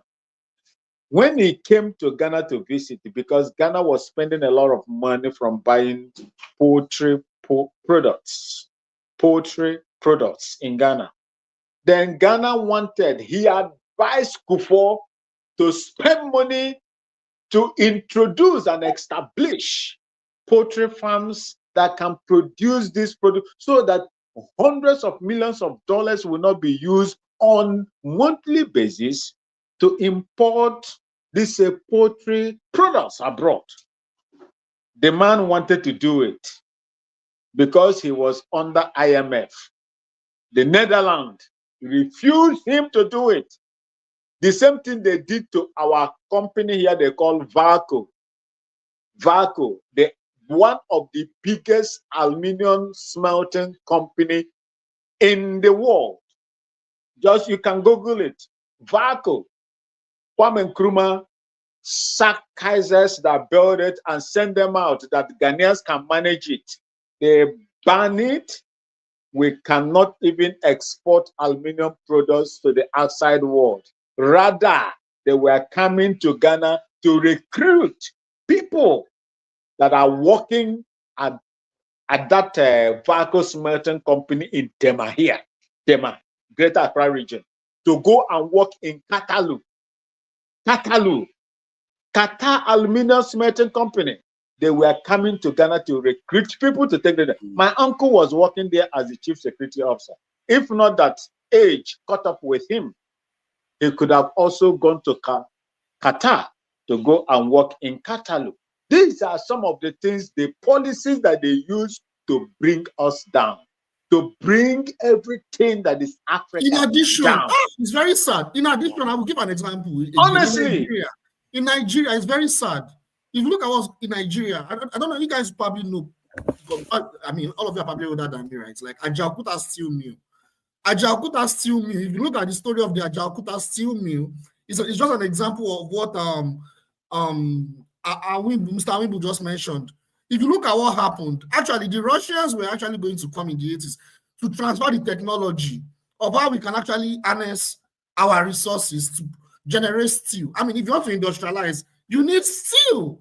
But guess what? When IMF came, I mean, they've been coming, but part of the condition of the structural adjustment program was to ensure that that technology is not transferred. And our Ajaokuta Steel Mill, the government should not have anything, or there should be complicit in its dealings and everything.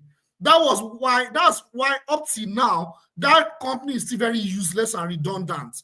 It's just full of corruption, mismanagement. But it's on the underpinning of why it's the way it is that originally, I think on that show Shagari or so, the Russians, the Soviets at that time, they were coming to transfer the technology to us so we can industrialize. But the IMF and World Bank, because they were giving us loans at that time, they made sure that that would never happen. You should not have shared with the Soviets, the Ukrainians, and the Russians at that time. You should make sure that this is multinational corporations that are dealing with this. That's why up to now, that industry today is very useless. But yeah, it's just an example of that. But yeah, it's very sad. Father, let me share another experience with you, but this has to do with my job, when I was back home in Nigeria. We had imported, we had a contract to supply and install access control system for an organization. And this was a big oil company. So, and they wanted to control access in certain places.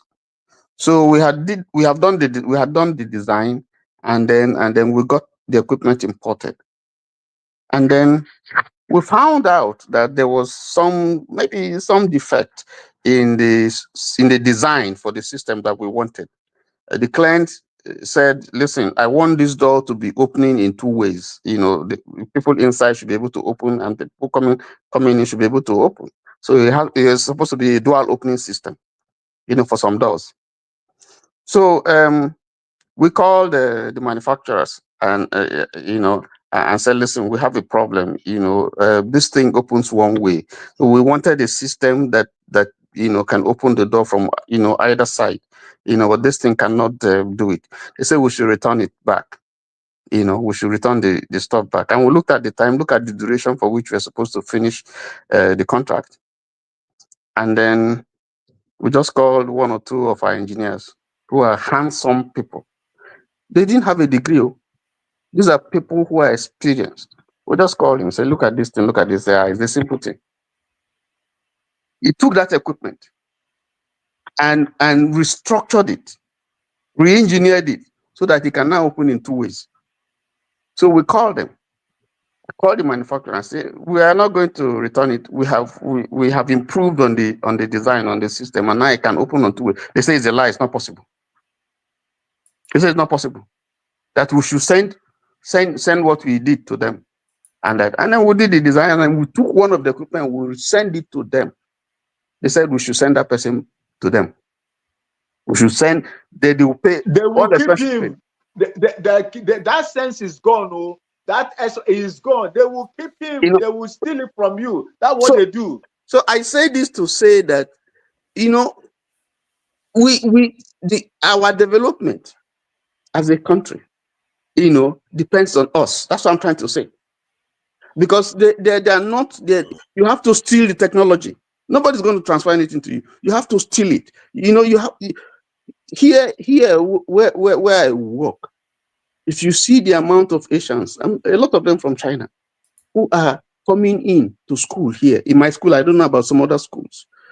You wonder whether is it coming from their purse? We don't have a lot of time to round up, so let's try to keep it brief. Okay, is it coming from their purse, or this is something that the government of that country sponsors to come and learn from here, to come and learn the technology, learn the secrets, live with them, and then come back home, to apply whatever you have learned for the development of your country? You steal it. Nobody's going to send his best to you. Nobody's going to send his best technology to you. No, they won't do it. So you'll be more than them, or you'll be like them. No, nobody's going to do that. You got to steal it, dismantle it, look at the thing, and then upgrade it. That's what Ukraine is doing. You give me something that will fire just 200 kilometers. I dismantle it, I upgrade it. Now I can go 1,000 kilometers. Those are the things that we have to think out of the box. Those are the things that we need to be doing, not waiting for people to give us loan, or for you to answer and they beat you all about and so on, and use you and all that and dump you. No. Look at the Ajakuta state. They are about to have another audit again. They keep having audit after audit. Now they are talking about February again. Look at this headline in last 2024, 20th November. It says Ajakuta Steel Company ready to for December takeoff. No, now they are having an audit again. Are they running? Because you can be operational and still have audit. I know that the federal government is already manufacturing some. They say they want to start manufacturing armament in Nigeria, which is, I think, is a positive step forward. They also said that it might become. They are looking to sign on. I think with Russia to get it back online. See, if this government is able to get Ajakuta Steel back online, the refineries, they actually start producing petrol. All these things are good things that they've done. At the core of it is, if you don't improve that, for me anyway, if you don't improve that security aspect, it's like making investment and you don't have any way to protect it. It's going to just go again. And You that's my see, worry, that this our you see, government, to they are doing Niger, this the wrong way. you see, to Niger, sorry to cut you, sorry to cut in here. Look, let me tell you, there is no political. When I started my earlier submission, I said, you can never knock a man in whose mouth lies your finger. And we have people in Africa, in Ghana, in Nigeria, and other African countries that are acting as proxies to these people to stop whatever that is going to benefit African people. Just imagine, let's say Nigeria, even Ghana. Do you know that our Tema oil refinery cannot refine crude oil?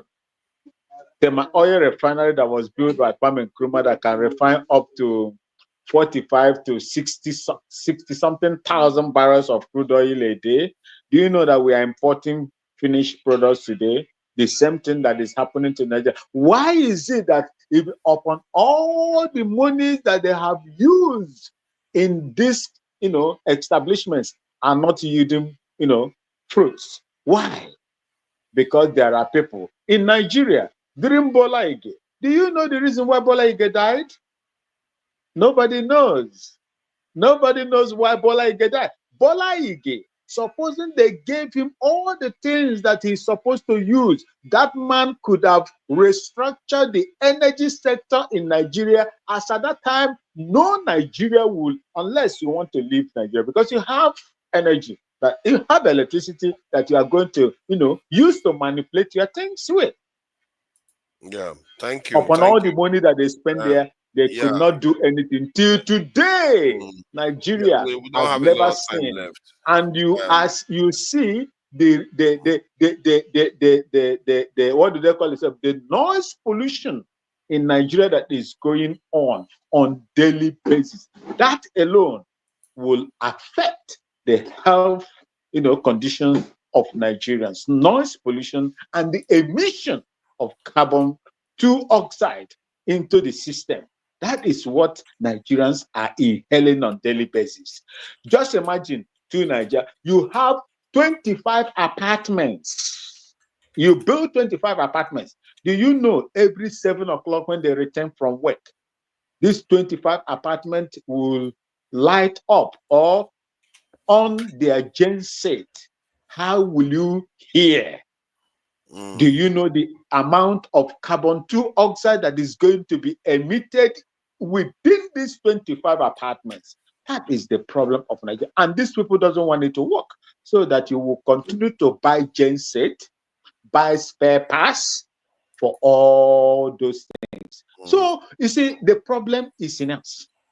If we have leaders like this Francophone military junta, see, let me tell you, my brother, for anybody that is going to say the military is bad, go and take,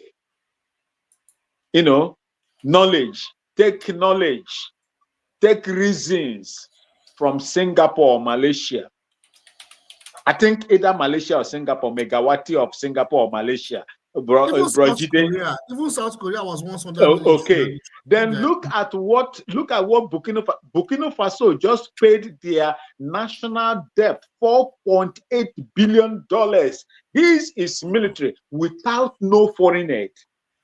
Thank you. Thank you. Mali. We have to end Owibon. One thing I would say for you today is that you came with foolproof proverbs. I couldn't question the proverbs. I like to question proverbs that we use, but your proverbs are foolproof. The one that you don't go to a bush that is a bit too high So go to the toilet. And the other one about to what is the second? The to one about Naija, if to somebody's finger Naija, is in your mouth, you don't go and knock. it is the you know in Igbo I studied Igbo while I was in Nigeria and I sat for it in WAEC.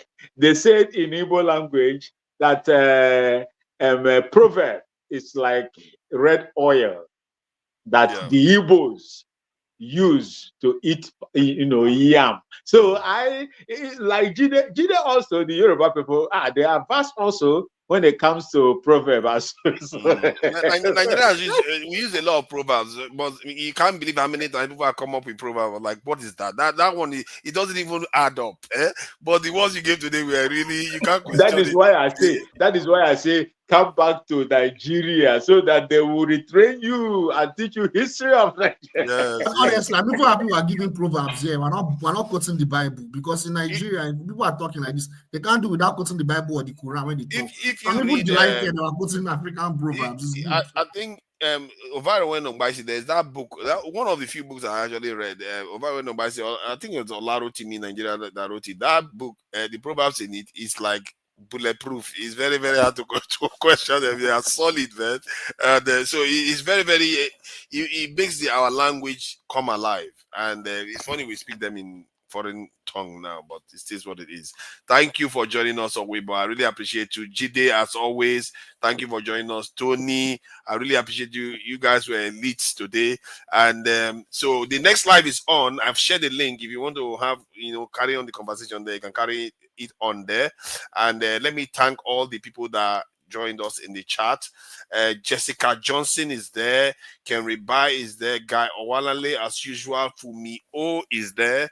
And we're all for the truth, Fumi O. It's just that you know what I mean. Boom Boom Ray is there. Who else is there? Francis Ene, I see you. Let me just thank the people that donated. Alexander Gomez donated $5. US dollars. Let's make that very clear. It's not the same as Canadian dollars. Don Anthony.